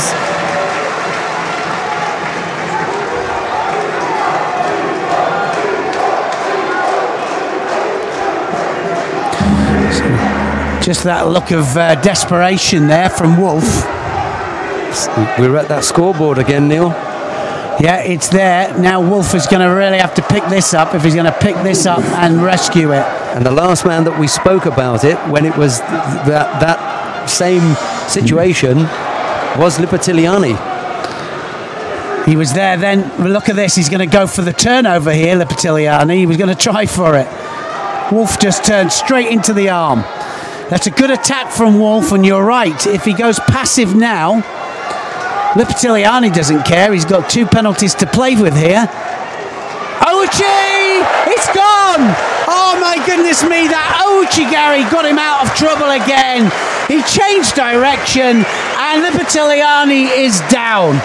Lipitiliani loses it in golden score, 27 seconds in, and he is going to be mortified.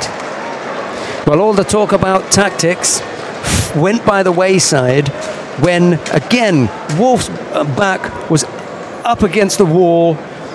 Neil said about, his go-to technique was ouchigari, and he pulled it out in incredible style. And really under pressure, right?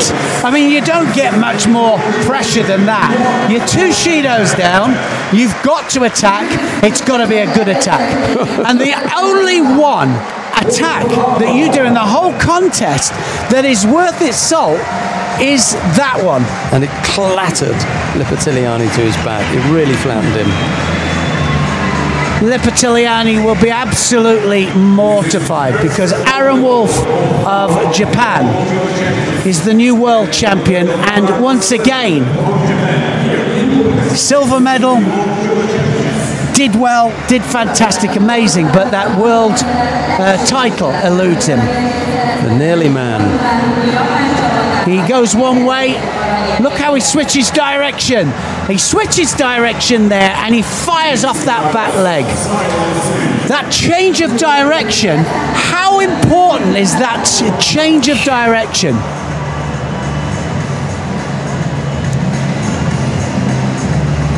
medal number 7 for Japan. Look at the toe curled in there. Look at Lipitiliani there as he hits the deck. It wasn't quite an ippon, was it? Because it was on his side. But what a technique under pressure. Yeah, he doesn't slide down, does he? Lipitiliani's actually off the ground completely, so it's a very, very powerful technique. He doesn't just merely fall backwards. And there's the signal for Wazari from Valimata Karankanta, the Finnish referee. Right, coming up next, the first of the bronze medals in the plus 78 kilo category. Kim Min-jong of the Republic of Korea faces Kairat Sayet of Turkey. It'll be Kim in the white judogi, Sayet in blue.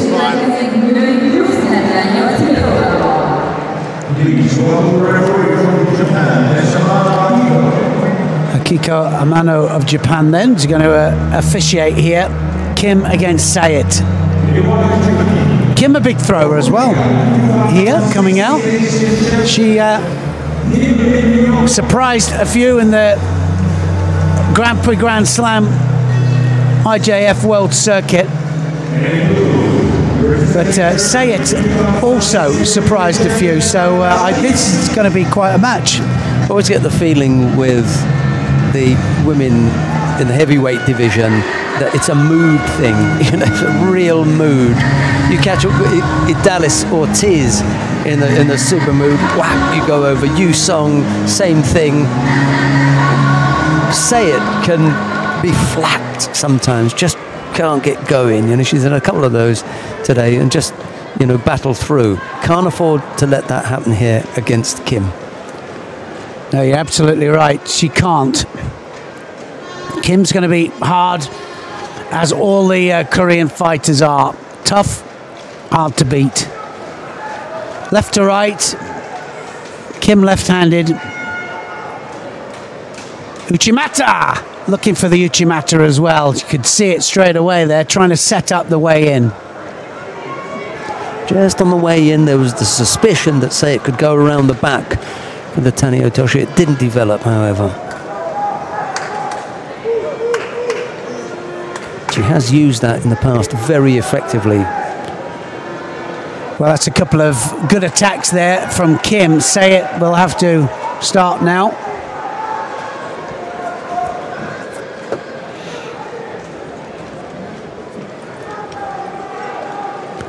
Arm over from Sayet. Sayet now just about to throw the hips across. She can do it. She can throw.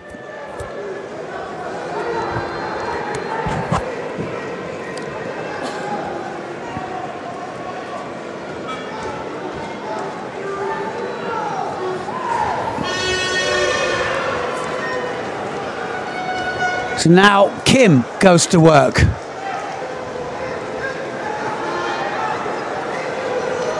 Good attacking judo from both of these, at least both going for it. Arm over the back now. Sayet, is she going to go in?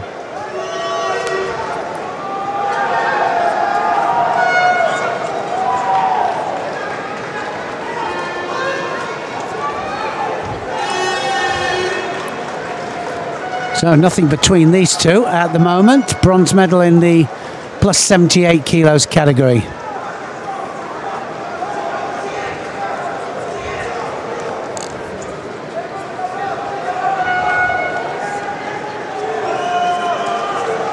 Seoinage this time from Kim.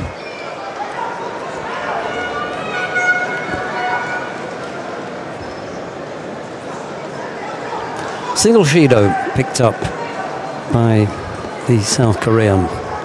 Set. Penalty free. 2 minutes left to go.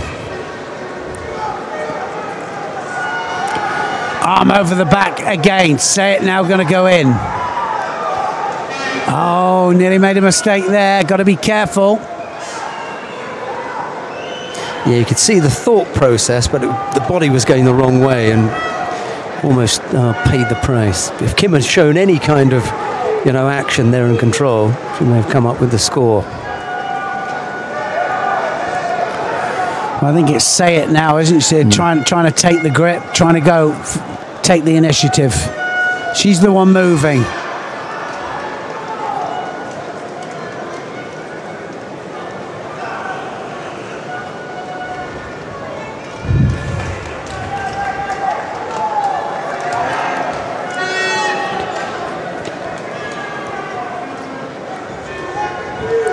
1 minute 28.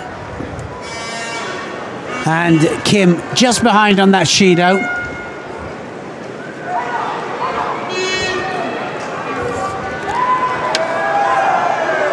And now Sayed picks up a penalty.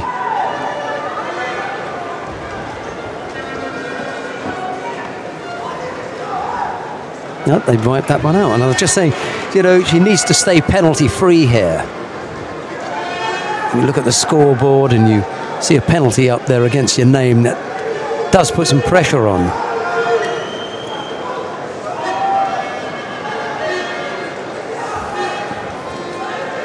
She's always second.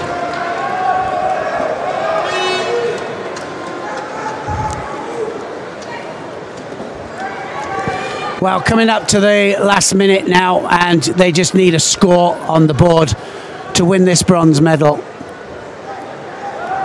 Now Sayed going for it. Can she get past the leg? The legs of Kim just needs to defend a little while, and the referee will stand them up.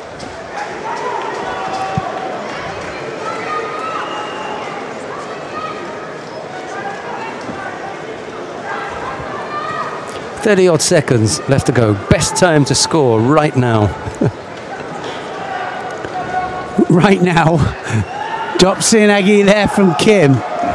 Well, the 40-second thing, I'm sure that they could do some kind of statistics and see how many people come back after being scored on with only 40 seconds left in the contest. For some reason, it sticks in my mind. I see very few people come back at that point.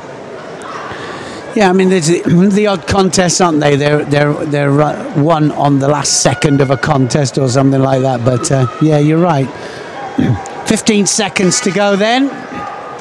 1 Shido each.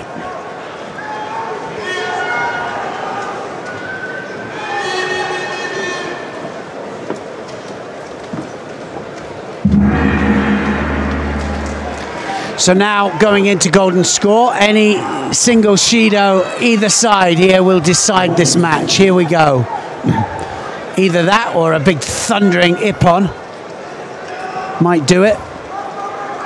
Osodagari there from Kim.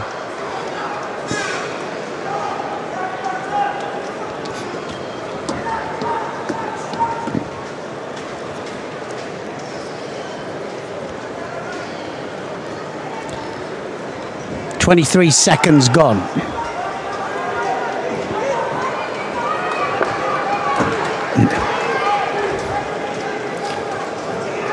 Some of the Turkish coaching staff up there. They look fairly relaxed. Oh, better grip now. Oh, that might be it. That was very close. Oh, and the Korean nearly takes her over. But that was a good effort there from Sayed. Managed to get the hips far enough across to really threaten Kim. That's the first time, really. See if she can get back to her feet and come back with something else. Really don't want to be stopping for a belt tie-up now. You've just pressured your opponent.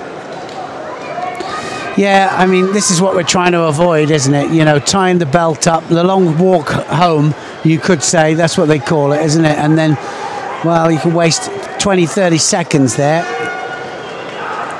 A few gasps of air and then away you go. Something's going to happen from here now.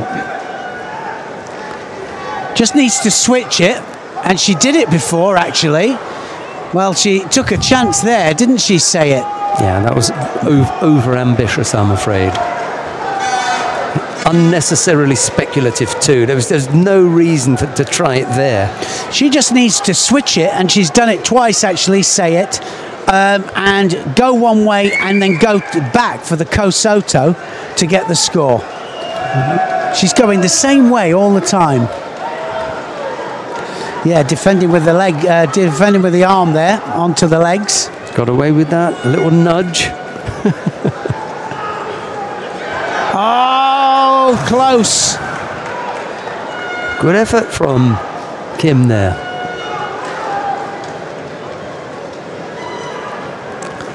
Yeah, wasn't it? It just almost went. Now then, what did that touch? Did the shoulders touch?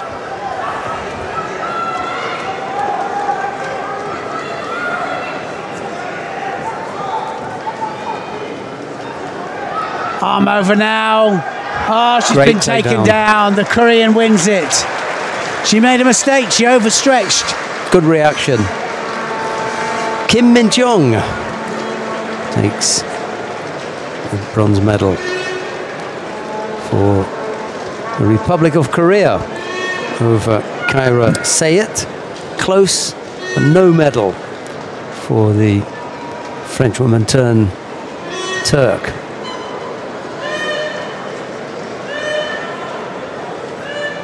Gave it a good run.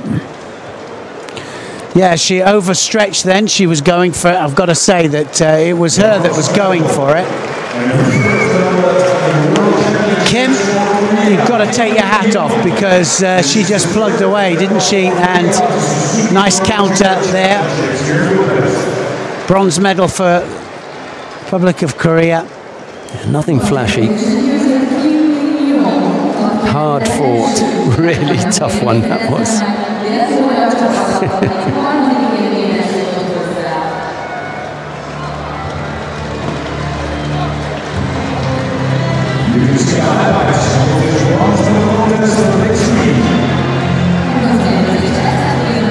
Arm over the top there from Sayet. Sayet gets taken back.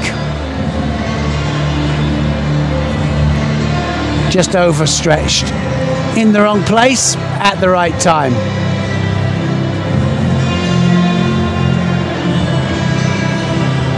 Well, you could say at the right time in the wrong place. You'll see how she lands now. Her side will hit the ground. That look on her face says it all.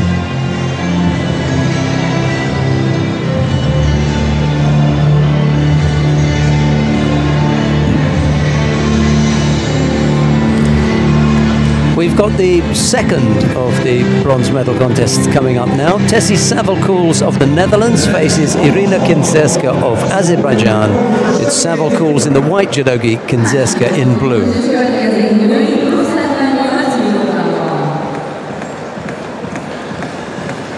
Well, again, I think that Savelkoels will come out and she'll be trying for the Seoinage all the time. That's what she'll be putting in there.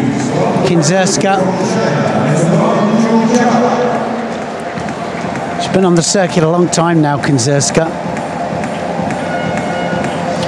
Wang Guoqiao, the referee in the middle for this one, was presented with a certificate lifetime of achievement, wasn't it? From the International Judo Federation. He's retiring after these championships.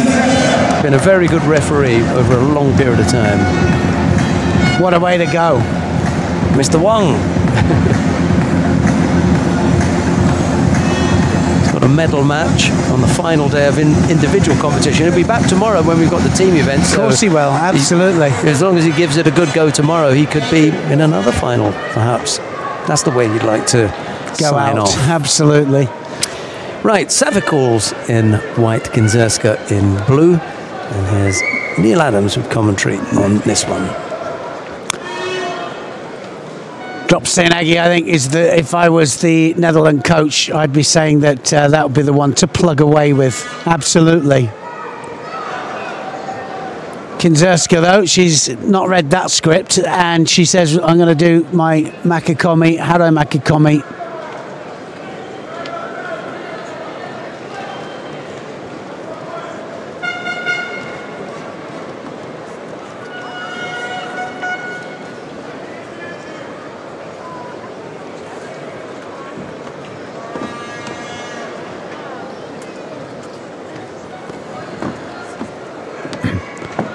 So just a small problem there for Savelkoels, but Savelkoels now, there's the Seoinage.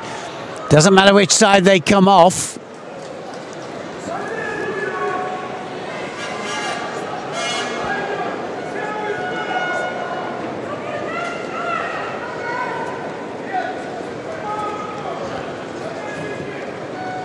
Certainly needs to do it with movement, though.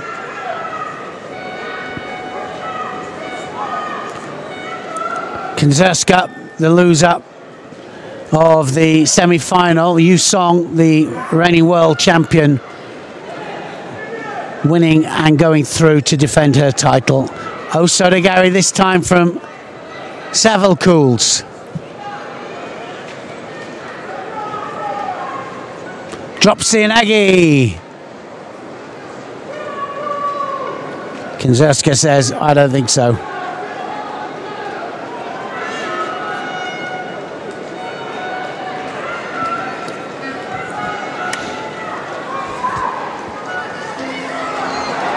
Now then, that's going to be a score there. She went to the left there, Kinzerska, and can she pull the hold down in? Now it's started. Osai Komi. He's called the Osai Komi, and now Kinzerska just needs to readjust her balance. Savilcools is moving and trying to move away from the hold down. She's got the leg, Togata. I think Kinzerska will come back out again. Osai Komi again. Just needs to readjust her balance, really. Seconds are still ticking, and she's not quite on the leg there. And now she is. And she's out. 15 seconds, another Wazari. 3 Wazaris on the board now, and Kinzerska, that was a lovely technique there. Oguruma, straight onto the outside of the leg, and she went off the sleeve.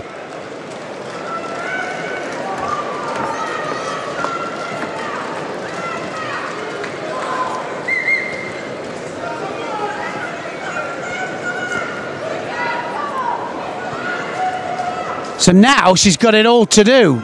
Savilcools got to try and pull this back. There was the Sianagi. Kinzerska comes off but lands on her front.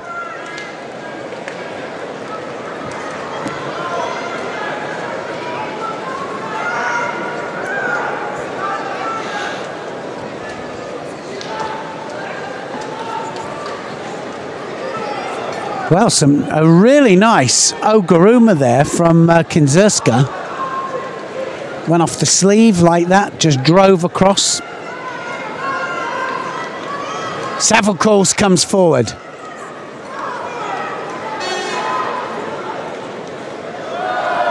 That's got to be a penalty, surely. There's no rotation there whatsoever.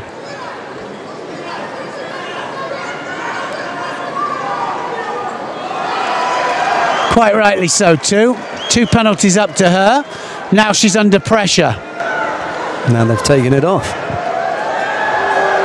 Mr. Wong, you know, dished it out as Neil, I think he was right, had said, and then they took it away. Don't you? I didn't see any, and now they've given it back. Well, I thought Mr. Wong was right. Same here. We're into the last minute now. Could she throw this away now because of her condition? That one was slightly different because Tessie Savilcools had to step off it. If it's a false attack, you don't have to step off anything because it's a false attack. If you have to defend, for me, then you've been attacked. Well, yeah, good point. But that Sianagi there is not enough control on the upper part of the body. 41 seconds left. That's the danger for Kinzerska now. 41 seconds. Could you imagine if she drops? Comes off again. Up. 30 seconds. Third place in the world. Not looking good, and Savilcools knows it. Did you see that step up in the movement? You know, quickly move in for the attack. She got 3 attacks here.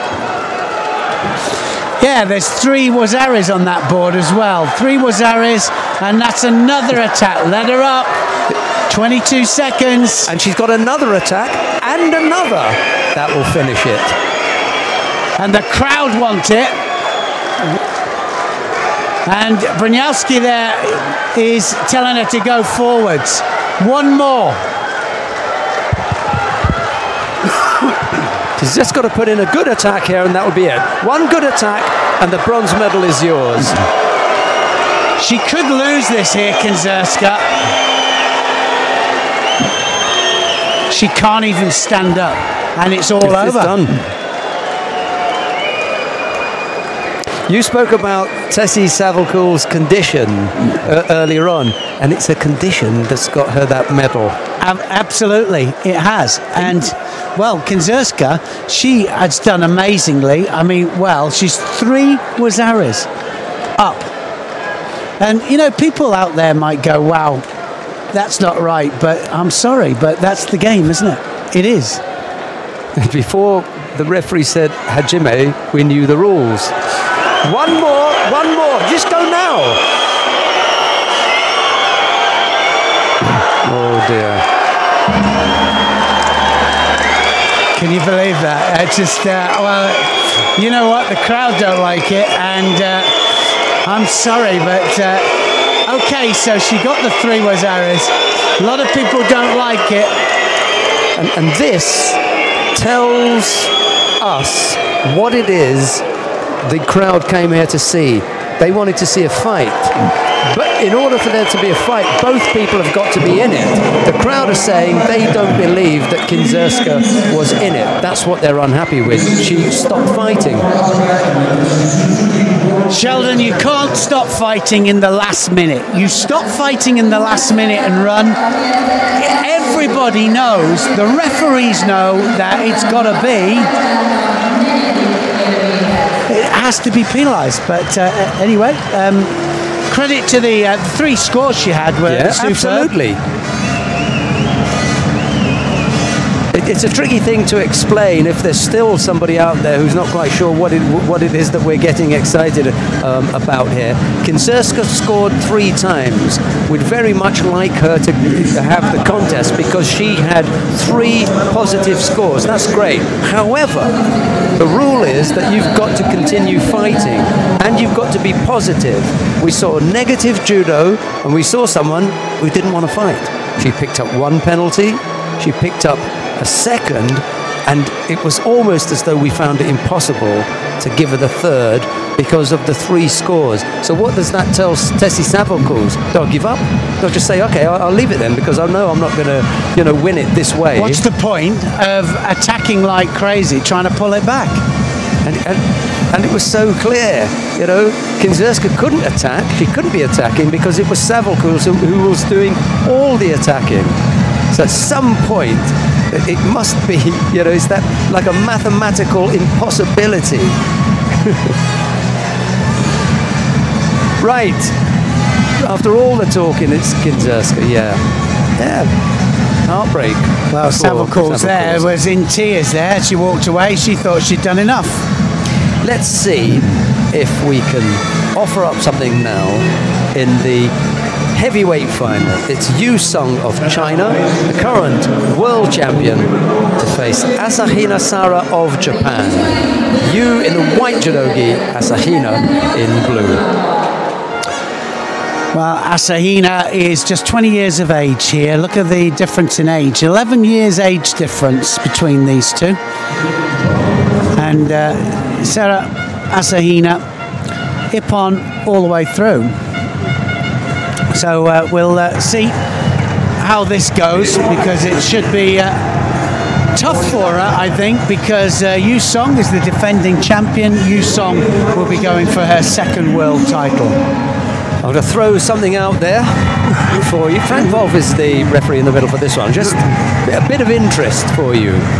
This is the hardest weight category, the hardest weight category for a woman to win a medal in if you're not from China, Japan, or Cuba. If you're not from one of those 3, you're not taking the gold medal here. Well, they definitely have the history, don't they? And I mean, I was saying earlier about the amount of medals. It's either Japan or China, isn't it? Today it is, yeah. Obviously, then Cuba. We had the Olympic champion there. Alice Ortiz. Yes, Ortiz was a flag bearer, wasn't she? She did World Championships, 2 World Championships, and the Olympic Games. And other than that, China have got a great history, haven't they? And here we go. And it's turned out that way again. Yeah, here we go again. China and Japan. Yu in white and Asahina in blue. And another very quick point. A friend of mine, Richard, was saying, wouldn't it be nice if, you know, the other countries, apart from Japan, did all the nice mat etiquette and everything? If you saw the Japanese and Chinese coaches there bowing to each other, bowing to the podium before they sat down. Yang Chu Li in the coach's chair for very Yu Song. Yeah, and you see always, don't you, Kosei Inui doing the same. Yeah. Asahina, she'll be going for the ippon here. And I think that Yu Song, she's been throwing as well all day. When they go in, there's Yu Song and of course, well, there's been two representations today, hasn't there? You know, with the Chinese Ma Sisi as well. And, you know, Ma Sisi, just a little bit flat. Yu Song, she's been going for it. But that's a nice Ashiwaza again by Asahina.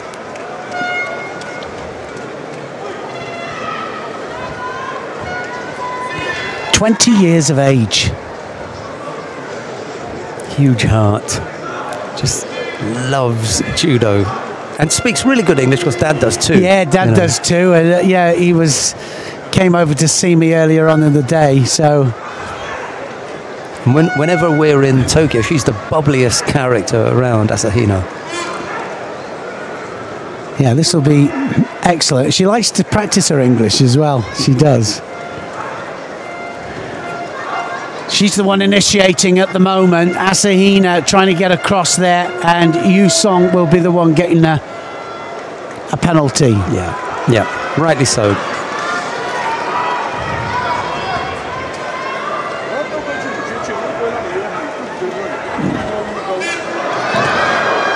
First really big technique from Yu Song.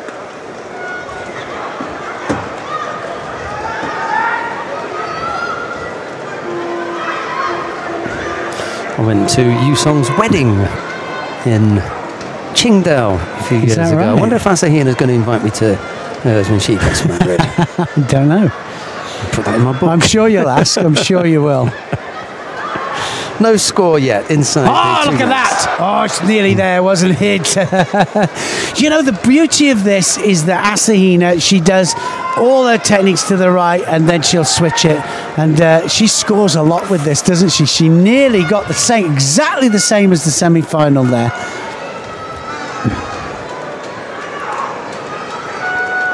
So now she'll have Yu Song just defending to that just a little bit.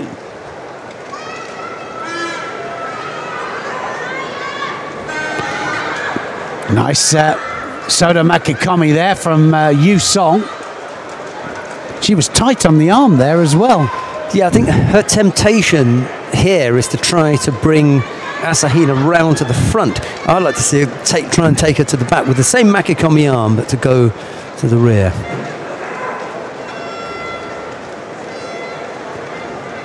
Certainly not giving up her world title easy.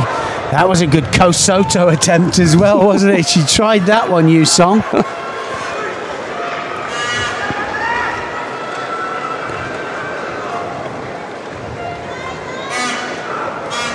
Pretty even, this.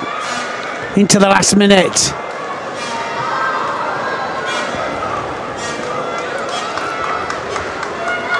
Just lost contact with the hands there and collapsed in a heap. Yeah, I think her best effort, her best chance is with the Sasai.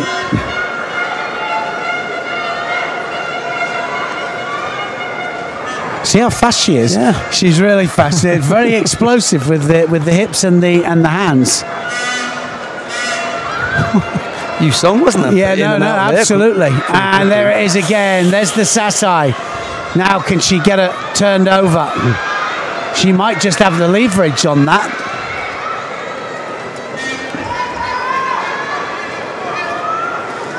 Not quite.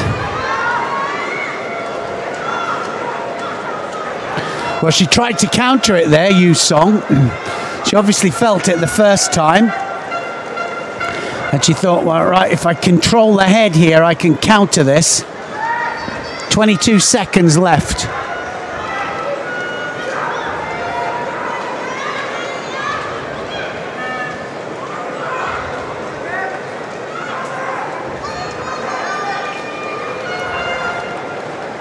So good attacking judo from both of these, and they're both going for big scores. Yu Song tries it again. Tries to wrap up the arm. Goes into golden score.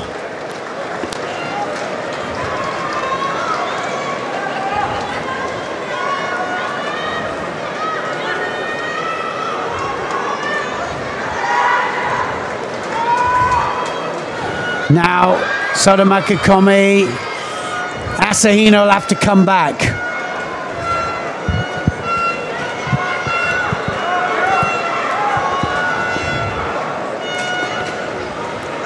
Yu Song starting to go to work now. She has to be careful of that left arm, doesn't she? She thrusts that left arm. Asahina defends by thrusting the left arm, straight left arm. And she puts it underneath the armpit as well.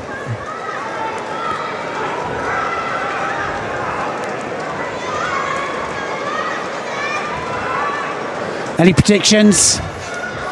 It really is even. That single Shido not really, you know, hampering Yu Song. She looks reasonably comfortable, not tired. She's not flopping. She's not been able to come up with a real threat on that side. Asahina's managed to cover that every time. They're valid attacks, but it doesn't look as though she's going to catch her there. Kosodogaki was the closest. Well, a penalty up there for Asahina. It's all evens now. So any penalty now to either side will decide this, but also any score will. And they've both been going for it. There's the Sasai. Now Asahina will have to defend because Yu Song goes over for the Sotomaka Komi.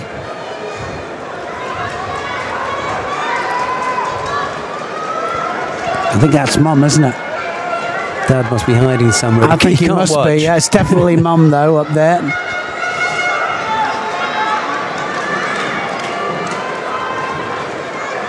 So now who wants it most? World title at stake here. Well, 3 times in a row that she hasn't managed. She was managing to get the leg across before. Now it's a little bit lazy and just the arm. It's a bit floppy, isn't it? Yeah. I mean, you know, it just is going towards the ground. There's no rotation. Has to be some rotation. Now Asahina starts. Ashiwaza.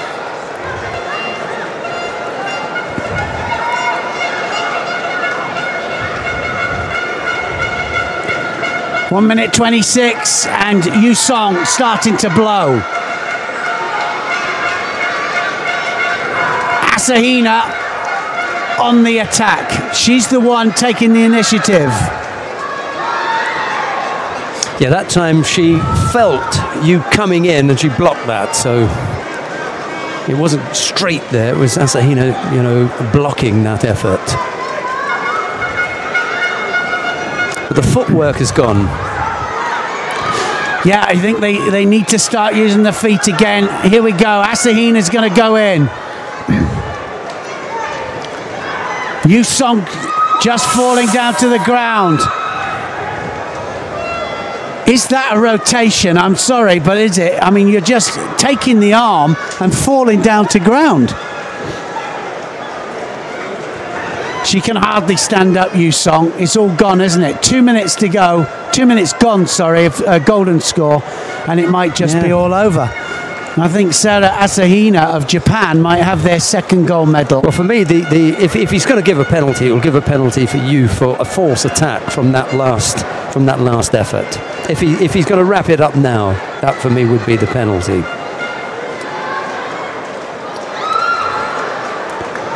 Oh my goodness, it's gone the other way. Is that the way that you expected it to go? Nope. Because what we were saying was the attacks were becoming progressively poorer in quality and less threatening. the feet weren't getting there at all. So, but there was a similar one to this.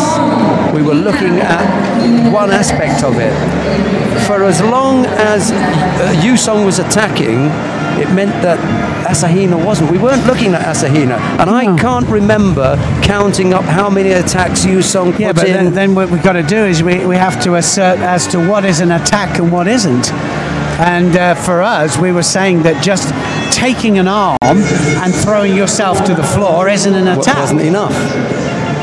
You have to get rotation, you know. And there are other techniques throughout the competition where if they don't get rotation, even though they throw themselves and they got the hands there, you know, they were getting penalties for it.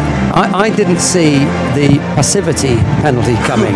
I was too, you know, engaged in looking at the possibility of whether Yusong had committed an error. Right. So Sheldon and I just getting it a little bit wrong. That's Sasai there about the closest, I think, to scoring.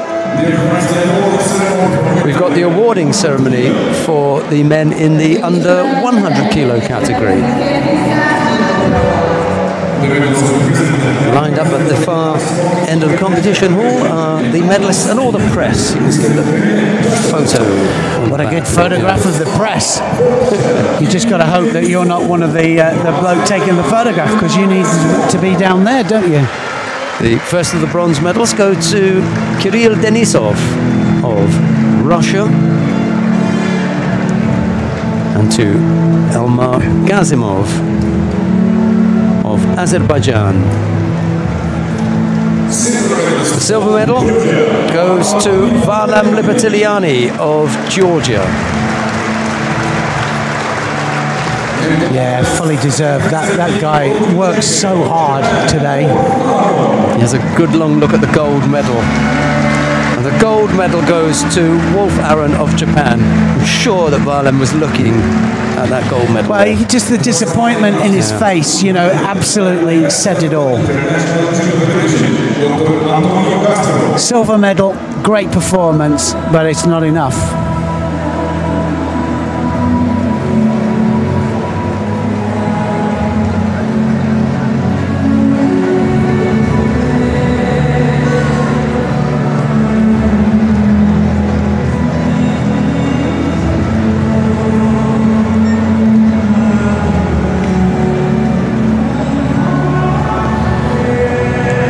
So, Wolf Aaron gets the big teddy. Yeah. What's the big check? How much is it? Do you know? Oh, no, I don't. I know that 15,000. Obviously, 1 million for all of it, but.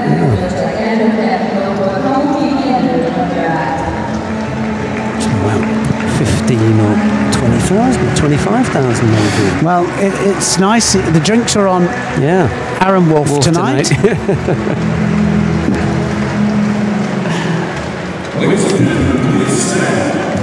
And now the national anthem of Japan.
He almost doesn't know how to take it, does he? He's top of the rostrum there.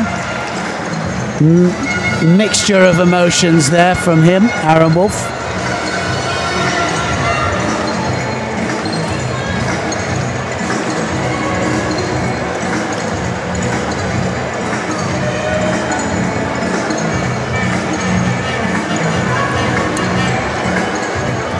Denisov, Kazimov, Lepetiliani and Wolf. That's the winning quartet.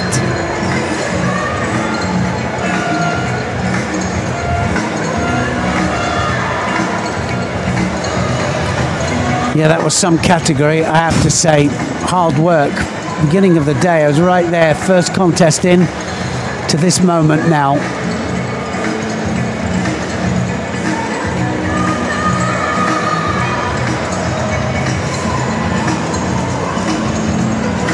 First contest up then, Naidan and Tushishvili for the bronze medal match in the plus 100 kilos category. It's interesting, isn't it? Naidan's not got a world ranking at the moment, and number 2, of course, Tushishvili, and I think we're going to see a lot more of him. Amazing that Naidan Tushinbaya is, you know, everyone thought that he was done, dusted, finished, you know, wrapped it up. And then he thought, well, I'll give it a go. I know there's a little bit of money around, you know. There's an Open coming up as well. I might have a stab at that. I could line my pockets here. Why not? And here he is in the bronze medal match. Tushishvili will want to ensure that he's the one who goes up to take the check. And Naidan Tushinbaya is an incredible fighter. He really is an incredible guy, isn't he? And this guy here is the talent. Took René right to the wire. Here we go then. Naidan Tushinbaya in the white judogi to face Guram Tushishvili in blue. Neil. Yeah, I mean, Naidan will be difficult to throw. I think Tushishvili, though, just going to come here and he's just going to throw caution to the wind. Like you said, he's there again, isn't he, Naidan? But look at this guy now. He's got hold of something different now. Can't go there, though. That's for certain. You can't just start riding Seoinage techniques. One up to Naidan.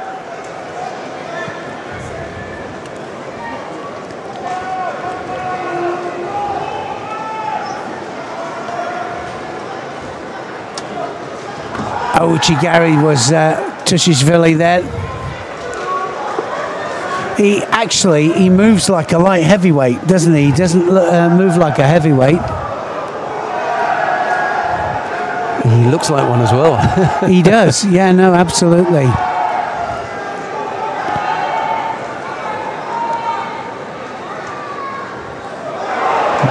What a lovely Tayatoshi. Right-handed Ouchi as well, going right and left. Then a Seoinage.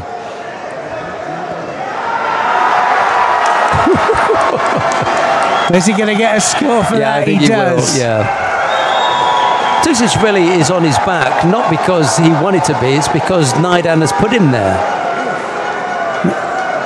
It's that last pull. Yeah. Mind you, Naidan's on his back when he's doing the pulling. Here, look. Yeah.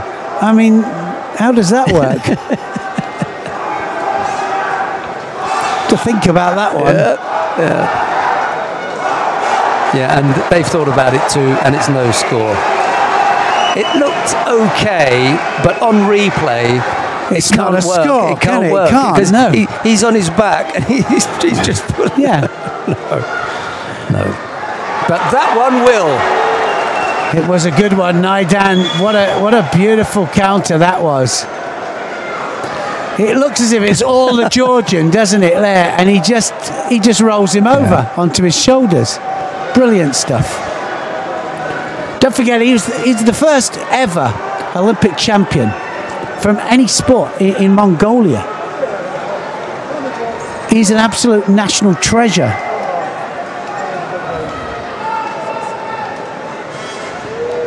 I mean, the beautiful story about him was when he stopped a war, didn't he? He went out in the middle and in between two warring civil factions and stopped it. It was incredible. It's an incredible story. I wouldn't have been going with him. No. One trip I'd have passed on. Well, I wouldn't have said that it would be like this. I mean, he's absolutely right on top of this match.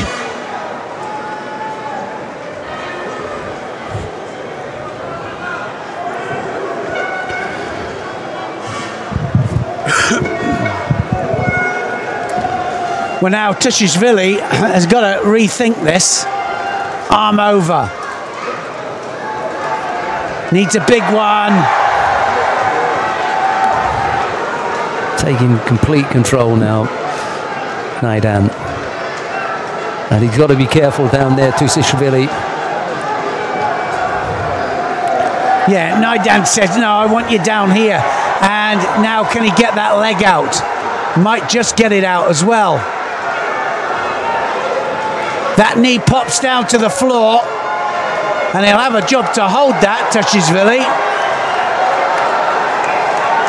The other foot comes up. Is it coming out? One more little stab.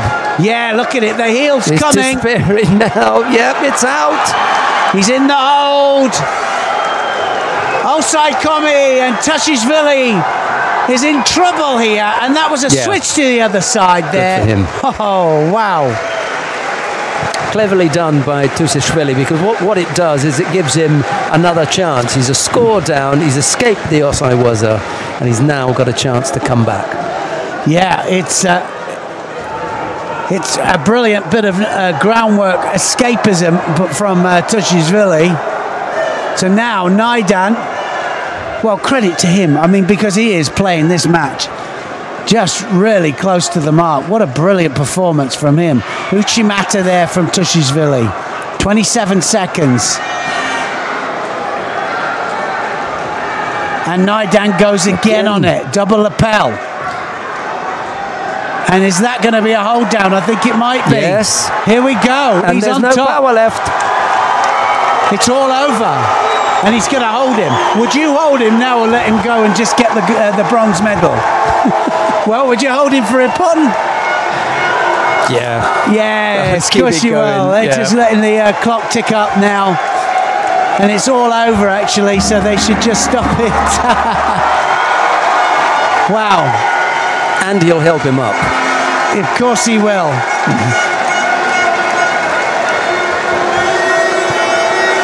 He is the hero in Mongolia, and he's got another medal in the World Championships.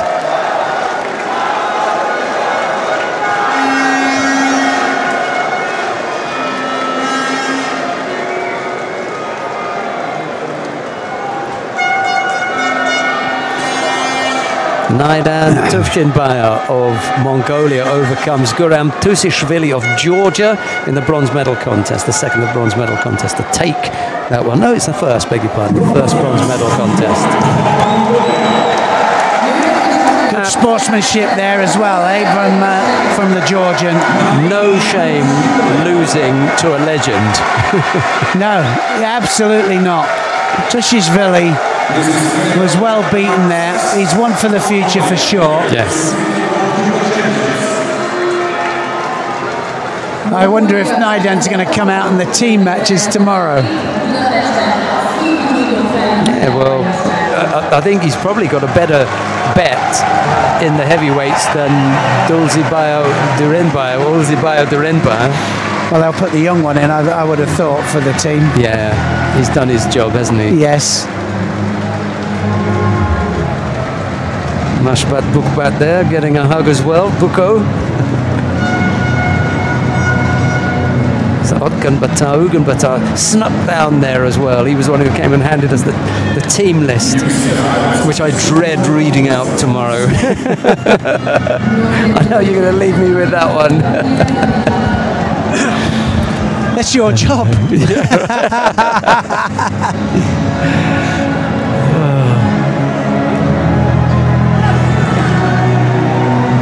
That was a great bit of groundwork, wasn't it, there? You just changed completely over to the other side there to change balance. This is how it started. So that double lapel again, to great effect, and then as soon as he settled, that was it. No way out. Good contest. Enjoyed that one. Oh, magic. Belgium delighted with that result. Okay, we've got the second of the bronze medal contests coming up now. Rafael Silva of Brazil faces the home favourite Borbana of Hungary. It'll be Silva in the white judogi, Bor in blue, and here's Neil Adamson. Well, get ready for this one, because the crowd's starting to warm up, and I think what they'll do is they'll warm up for their favourite, of course, with Bor, but then it'll be all systems go then for the final. Teddy Riner going for his 9th world title. 18 world-ranked silver and 5 Bor, but everybody, well, look at that. 7 times they fought each other, 4-3. Possible for Bor to win this. Could you imagine if he wins it on home soil? This is the last shot, isn't it? I think it is. You know, how many world championships have you got? The later part of your years, you take every one that you can.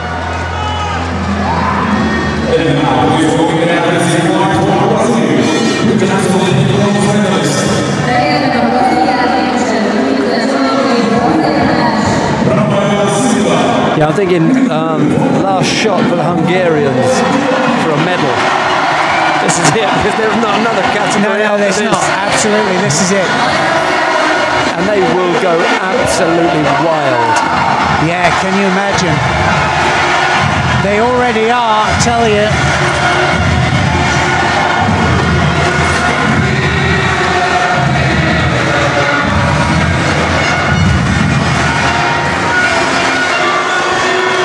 Silver in white, Bor in blue, and this is it. Here we go. Every time he twitches, this crowd are going to be up on their feet. Seoinage from Bor, that's his favourite. Yep, Silva coming forward, roll underneath the big man. Yeah, I think he knows that as well. I mean, like I say, 7 times. This is the 8th time they've fought each other.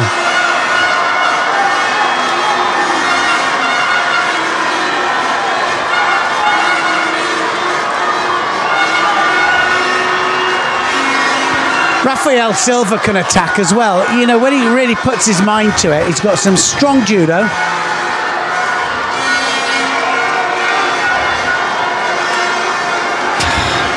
Got the timing wrong there for Shido each. Really needed to come up with one attack and just keep that Shido off his back, but couldn't manage it. Oh. Well, attempting the Ashiwaza there on the front foot, then in for the Seoinage. No movement from Silva forward. You really have to have Silva coming forward. Big frame to move just from that, you know, flat-footed position.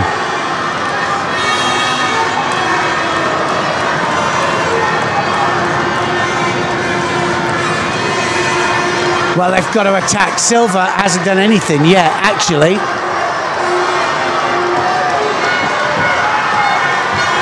Now he has.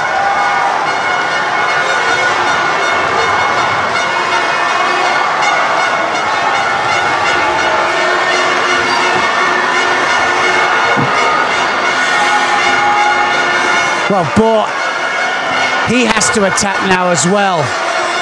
Stiff arms, we were talking about that. Look at the stiff arms, and that's the best one yet. That's going to be a score, is it? Is that a Wazari? That's not far off.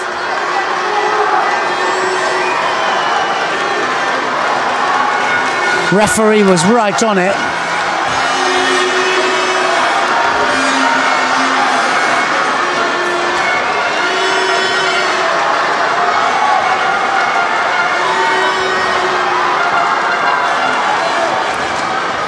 Uchimata. So now definitely Bor has to do something.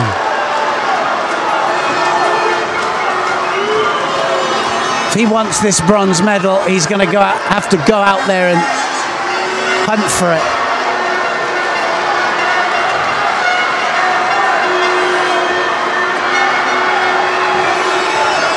real problems getting past those arms, hasn't he, of Silva?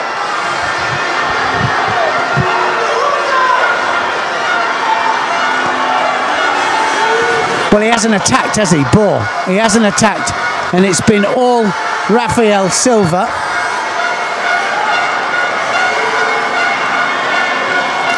Yeah, he looks frozen at the moment. Well, yeah, it is. It's almost caught in the headlights. He hasn't attacked. He hasn't come up with a really telling Seoinage either. And that's his go-to throw, especially against the taller fighters. Well, if I was Silva's coach, I'd be saying just a couple more attacks here and you'll have it.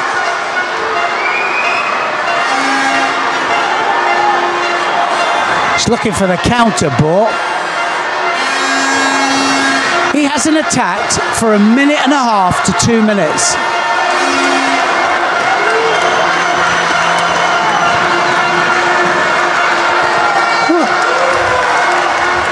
Uchimata Silva changing the direction all the time. And now he's going to get, and you can see it there, even the Hungarians. Yeah, frustrated. He still hasn't got it. That's incredible. Bohr hasn't attacked. Now he has.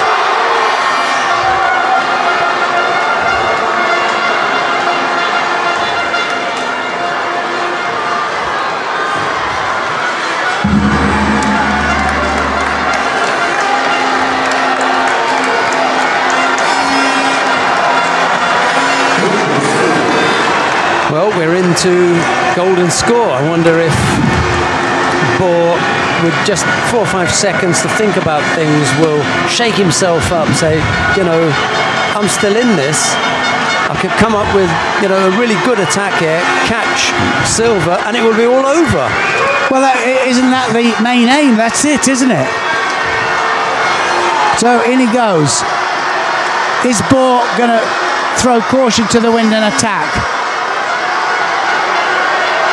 Now he goes in, no hands.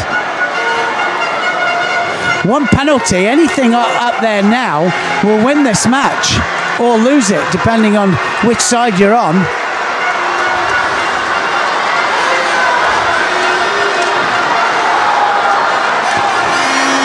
Tries the Yoko Otoshi. Rafaela Silva. Tries the Uchimata again. He's the only one putting the big guns in. And he tries it again. And he tries the Ouchi and the Kouchi. One last roll of the dice here. Yeah, surely.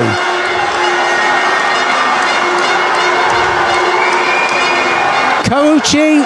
Oh, that was very, very close, wasn't it?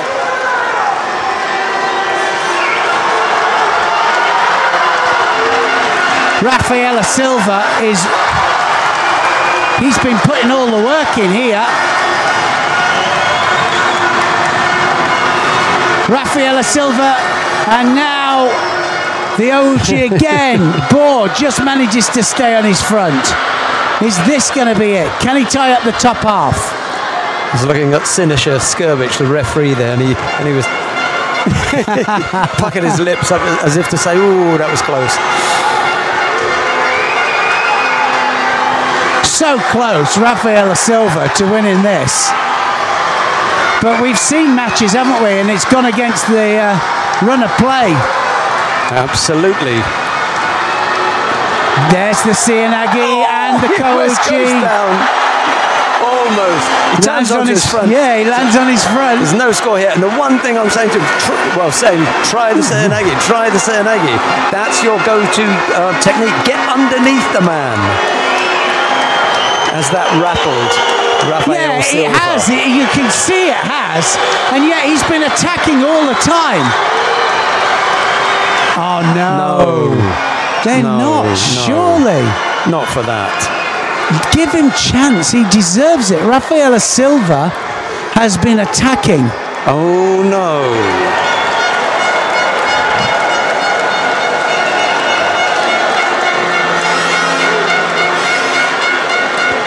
Well, even Bohr is wondering where this is coming from. Oh, could have been on the hands. On that side. Bore maybe. What, for the Shido? No, leave it. No score, no Shido. Wow. Let's go on. We've still got the final to come. Don't go anywhere. Ashiwaza there from Silva. Untidy effort. Put himself in unnecessary position here. Bore trying to whack the Shimiwaza on.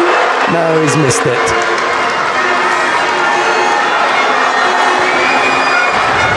Well, I don't know. Obviously, the crowd want Bore to win, but that's, my goodness me, come on.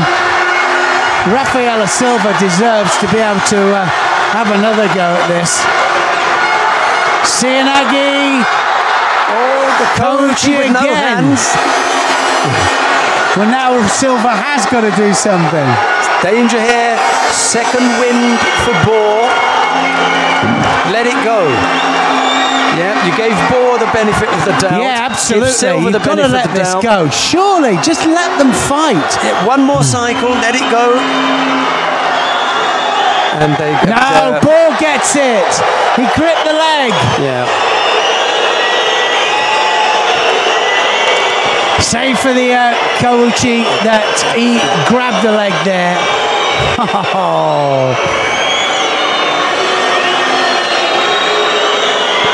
It's not the way we wanted it to finish, is it? I can tell you now that the table who gave that instruction to the referee didn't want to do that. Unless it was a clear grab, if it had just been a brush or a small touch, they'd have left it at this point. They had to go against the home man. There's a medal at stake here. If it was just, some kind of accident, they've done that. He must have made sufficient enough contact with the leg for them to say, I'm sorry. But if the Brazilians see that and they come and complain, we're going to look stupid. We have to give it. Yeah, well, we'll have a look at it in a second. What a way to lose it, Neil. That's fine sportsmanship from that man there. Yeah.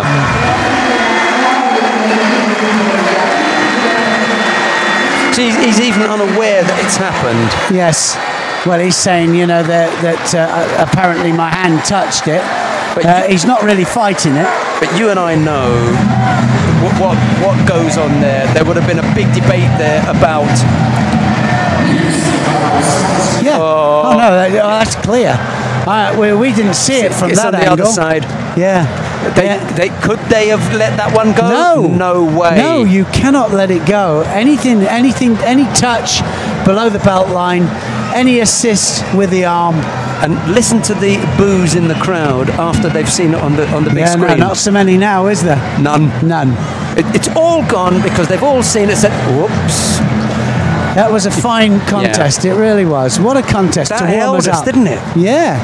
Well, I mean, that's got us revved up. We've got the last individual contest just about to happen of these championships, and then tomorrow, and I can tell all of you out there, right, anybody who's never seen a team match, it's all systems go. Here we go then. The final of the 2017 World Championships heavyweight division. David Moura of Brazil faces Teddy Riner of France. It'll be Moura in the white judogi, Riner in blue. Here's Neil. Well, Moura's worked his way up to world number one, and so he comes in world number one ranked. But of course, the clear number one in the world, the heavyweight to beat, is Teddy Riner. He's undefeated in 150 contests, and he is the double Olympic champion and 8-time world champion, going for his 9th. So that in itself is a testament to his absolute dominance of the heavyweight division. One of the greatest boxers in heavyweight history once said to an opponent, "What's my name? What's my name?" I get the feeling that Teddy's coming out here because his opponent is number one at the moment to say, who's number one? Well, we see. I mean, he was taken into golden score in that semi-final, Teddy Riner. How's he going to come out here? He'll want to do this in style.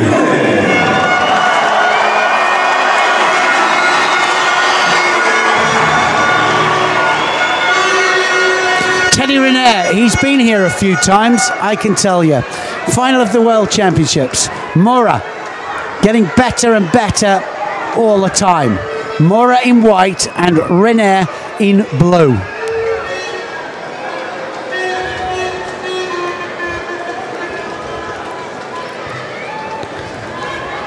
It's going to be a strong gripping fight. Mora's got good technique as well, he really has. Mora told me 20 minutes ago, just as we left there, I'm going to be world champion. Is that what he said? He believes in himself. Yeah, well, that's great. And, you know, you've got to, what's the point of coming out here if you don't believe that, if you're happy with the silver? Teddy René brought it out, didn't he? He was put to the wire, and he managed to bring it out there and get the score to take him through to this final. He's going for his 9th world title. Got the grip that he wants as well. He's going to look for the Uchimata. And Mora does a bit of a panic attack there just to avoid that. Doesn't want René to settle with that sleeve lapel.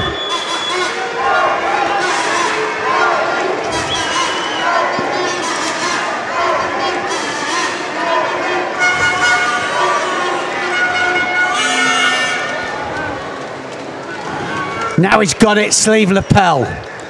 Is he going to throw it in? And I think Mora is going to be looking for the Sakeshi off that Uchimata, but I don't know.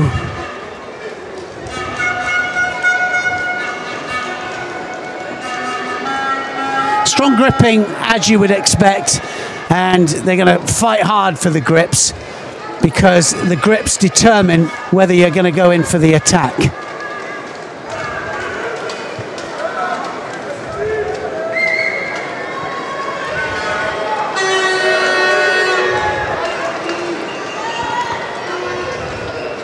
Well, Mora's got to start to look as if he's attacking as well.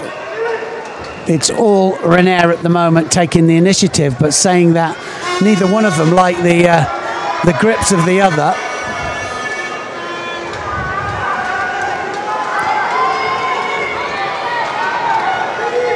So Mora still got to put a big attack in.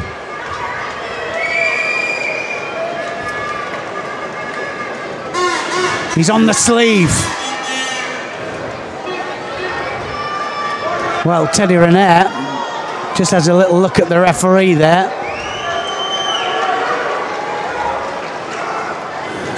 And Shido each. I'm glad it went both ways. Are you? Yeah. Nothing really to write home about here. Teddy René had a look at the referee, I think, for just that little extra push on the edge there. Yeah, he didn't like the idea that Mora had forced him off at the time. He was back onto it quickly. There's the Uchimata, but down onto his front. Yeah, it was René that picked up on that, wasn't it? He went over with the arm there, Mora, and René tried to do the Uchimata off the grip.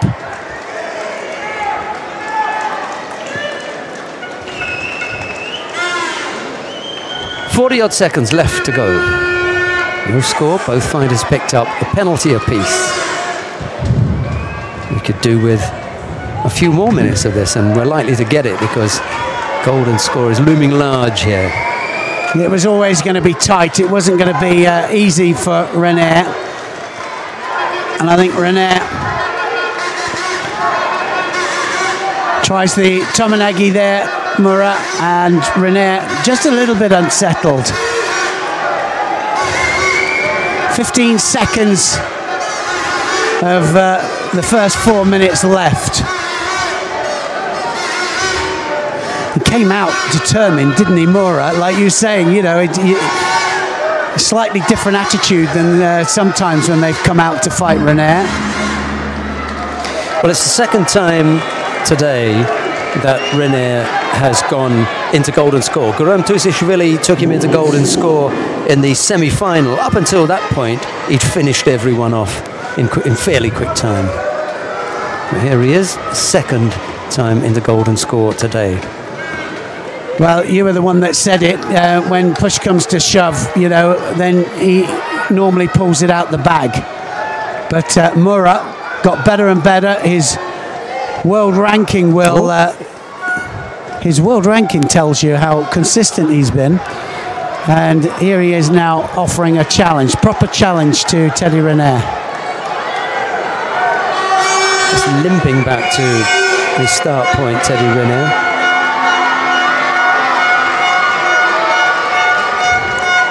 Bit of discomfort with it. Is it the right knee or the left knee? It's right knee, actually. Right, yeah. Ouchigari from Mura. Which Mura attacks immediately. Mura's got his grip as well. Well, that failed this time. Now then, you know what? One more Shido up here for any one of them and That's could it. cost. It's done, yeah. But this, they won't Shido him for that. It wasn't the best Don't think they dare, do they? I don't think they dare. Ouchigari Mura. Needs both hands on. He needs better kumakata here. And now Teddy Riner in a place that he hasn't been for a long time. Twice, as you said it. And he tries the sumigaeshi again, and this time Mura just kills it. Well, he's had success when he's pulled them across that outstretched leg. But that's normally when, you know, they're pretty tired. Guram Tusashvili was pretty tired in the semi-final. I don't see that Mura's that tired. He's still in there, isn't he? Mura's still in there, and he's still got a chance. And I think he believes it. I think that you were right. He came in here thinking, this is a possibility, this. And they've been in there with Riner before and thought no chance. But definitely a chance here. Strong fight for grips again. Mura breaking the grips off as well. That's it, tip on. He's done it. With ease at the end. Sasai. And Mura goes over and he wins his 9th world title. Teddy Riner ends it with Ippon. He was under pressure, he pulled it out the bag. If every time the question is asked, Riner comes up with the answer, you cannot deny him. Send anybody you like. He's beaten them all, every one of them. And he's done it time and time again, you know, and I've done, sometimes I get asked how can people beat Riner, and you know, I say, well, maybe if he did this or maybe if he did that, but you know, everybody you put in front of this man and he beats them. He has also got to be particularly pleased that he's been off for so long. He came to face a category that was hungry for him. They also thought that they had a real chance against him. He went through the whole field, came to the final, and it wasn't as though he snuck it. He threw people, he scored for people. He didn't look for a Shido here. He came up with the techniques when the pressure came on. Just when we were beginning to say, David Mura might have a shout here, blah, blah, bang, over he goes. Tusashvili might have a shout here, bang, over he goes. Can't say anything about that.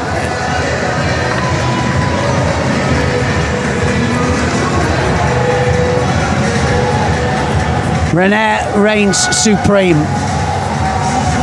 He is the most decorated judoka of all time, that's for sure. 9 world titles. And his family, everybody celebrate here. He was under pressure. Here we go. Now it's family time. The other thing is, he didn't sneak it with, you know, free fights here, a bye here, or whatever. 6 times he went out there. 5 Ippons and 5 Wazaris. He was scoring plenty, you know. Can't say any more than that, can you? You absolutely cannot. Beautiful Sasai there, it really was. Hizaguruma, Sasai. I'm sure the purists will break it down and say, oh no, it was. But it was one of those. Here we go. Sasai. It was Sasai, and beautiful. He wheels him over and he has control all the way through. Neil's right.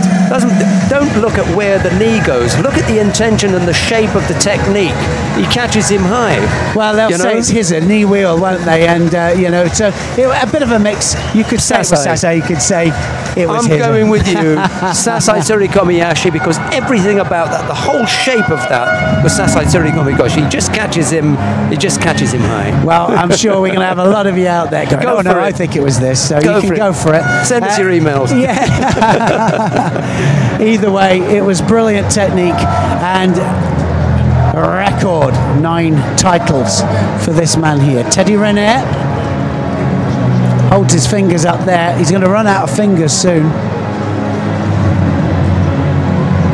He will. He's going all the way to Tokyo.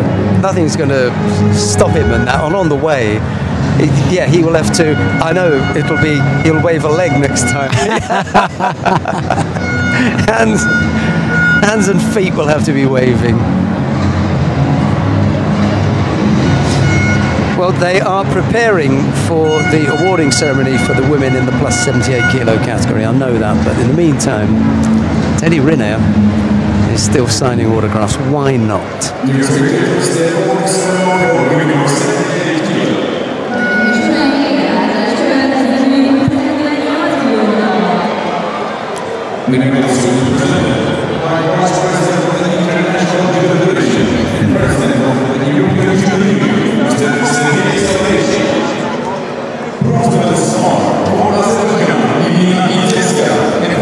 And now the medal presentation for the women in the plus 78 kilo category. Irina Kinzerska of Azerbaijan receives her bronze medal, as does Kim Min-jeong, the Republic of Korea. Making the medal presentations, Sergei Soloveichik, the president of the European Judo Union. Silver medal goes to Asahina Sara of Japan. The gold medal goes to Yu Song of China.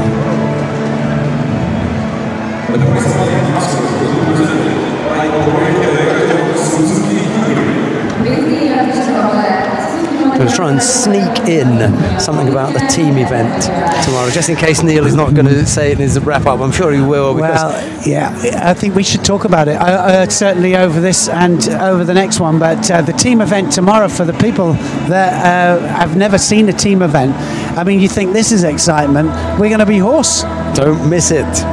Join us. There will be action. I can never say that with the individuals because I don't know what's going to happen, but I can guarantee you there will be action aplenty tomorrow. It's funny, isn't it?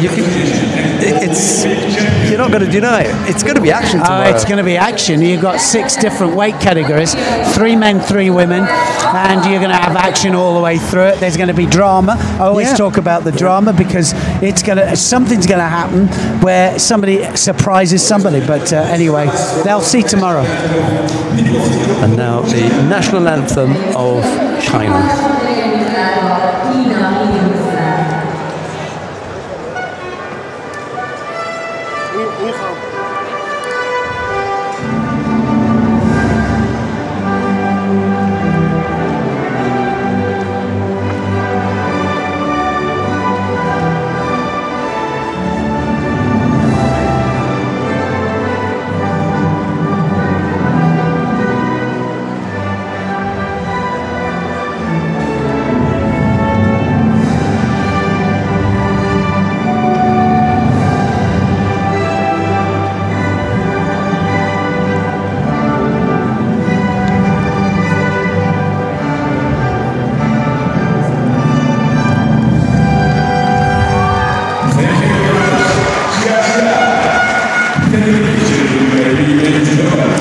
Some happy members of the Chinese team there. We're going to see them tomorrow. They normally feature quite strongly in the women's team event, but there isn't one tomorrow. It's a mixed team. It'll be men and women together, so they're going to need to look to the men to help them out there. Be interesting to see the draw. Anyway, there's the result. Kinzerska and Kim were the bronze medalists. Asahina took the silver, and it was Yu to retain her world title. Second gold medal for Yu Song. Not quite the dizzy heights of Yuen Hua or Tong Wen, who went on to win Olympic gold.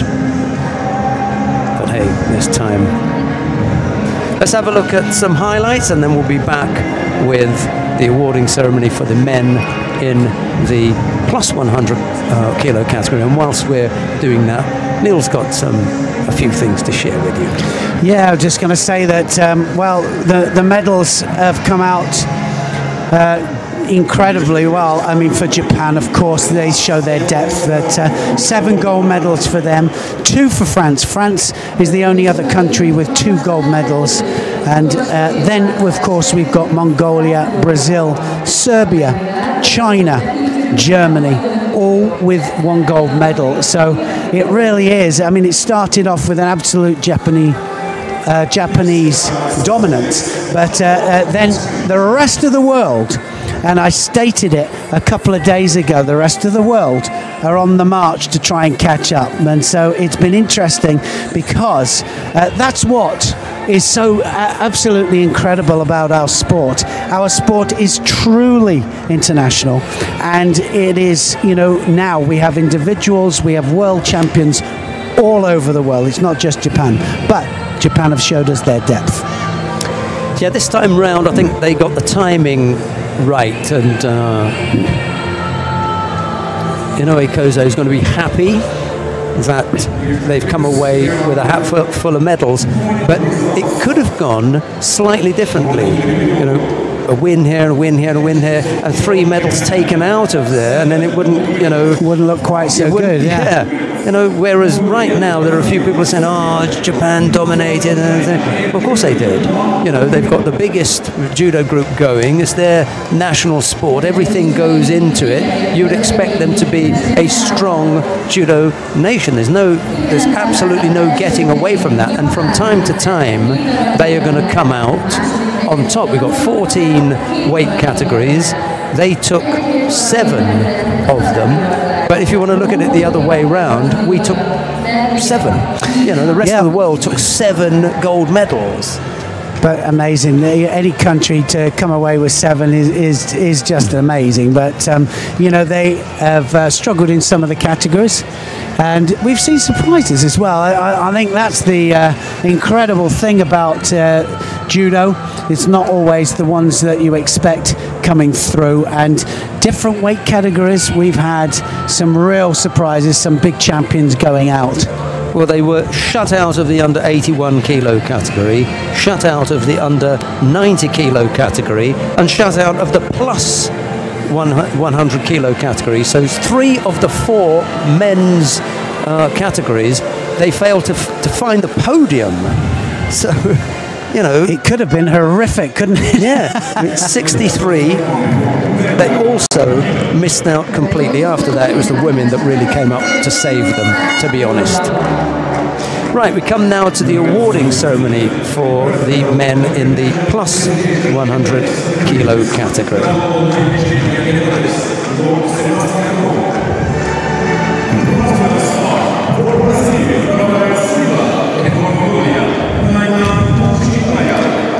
Bronze medals go, first of all, to Rafael Silva of Brazil, and then to Naidan Tufshinbaya of Mongolia. The medals are being presented by Lord Ko, your buddy. There he is. My goodness me. Silver medal goes to David Moura of Brazil. Lord Ko, of course, was a 2-time Olympic gold medalist in the 800 and 1500 meters. Well, the gold medal goes to Teddy Riner of France.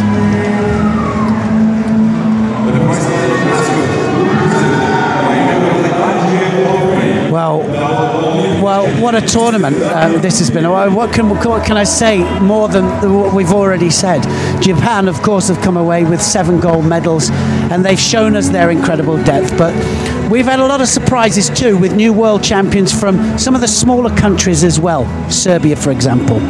Judo is really an international sport. We've proved that. We've got world champions from another 5 different countries other than France. France came second in the medals, and it's been amazing judo all the way through. Tomorrow we got the team competition. That means action, it means drama, and it's all rolled into one. So please, whatever you do, join Sheldon and I for more judo action tomorrow, because if you've never seen a team competition, you will not believe what you're going to see.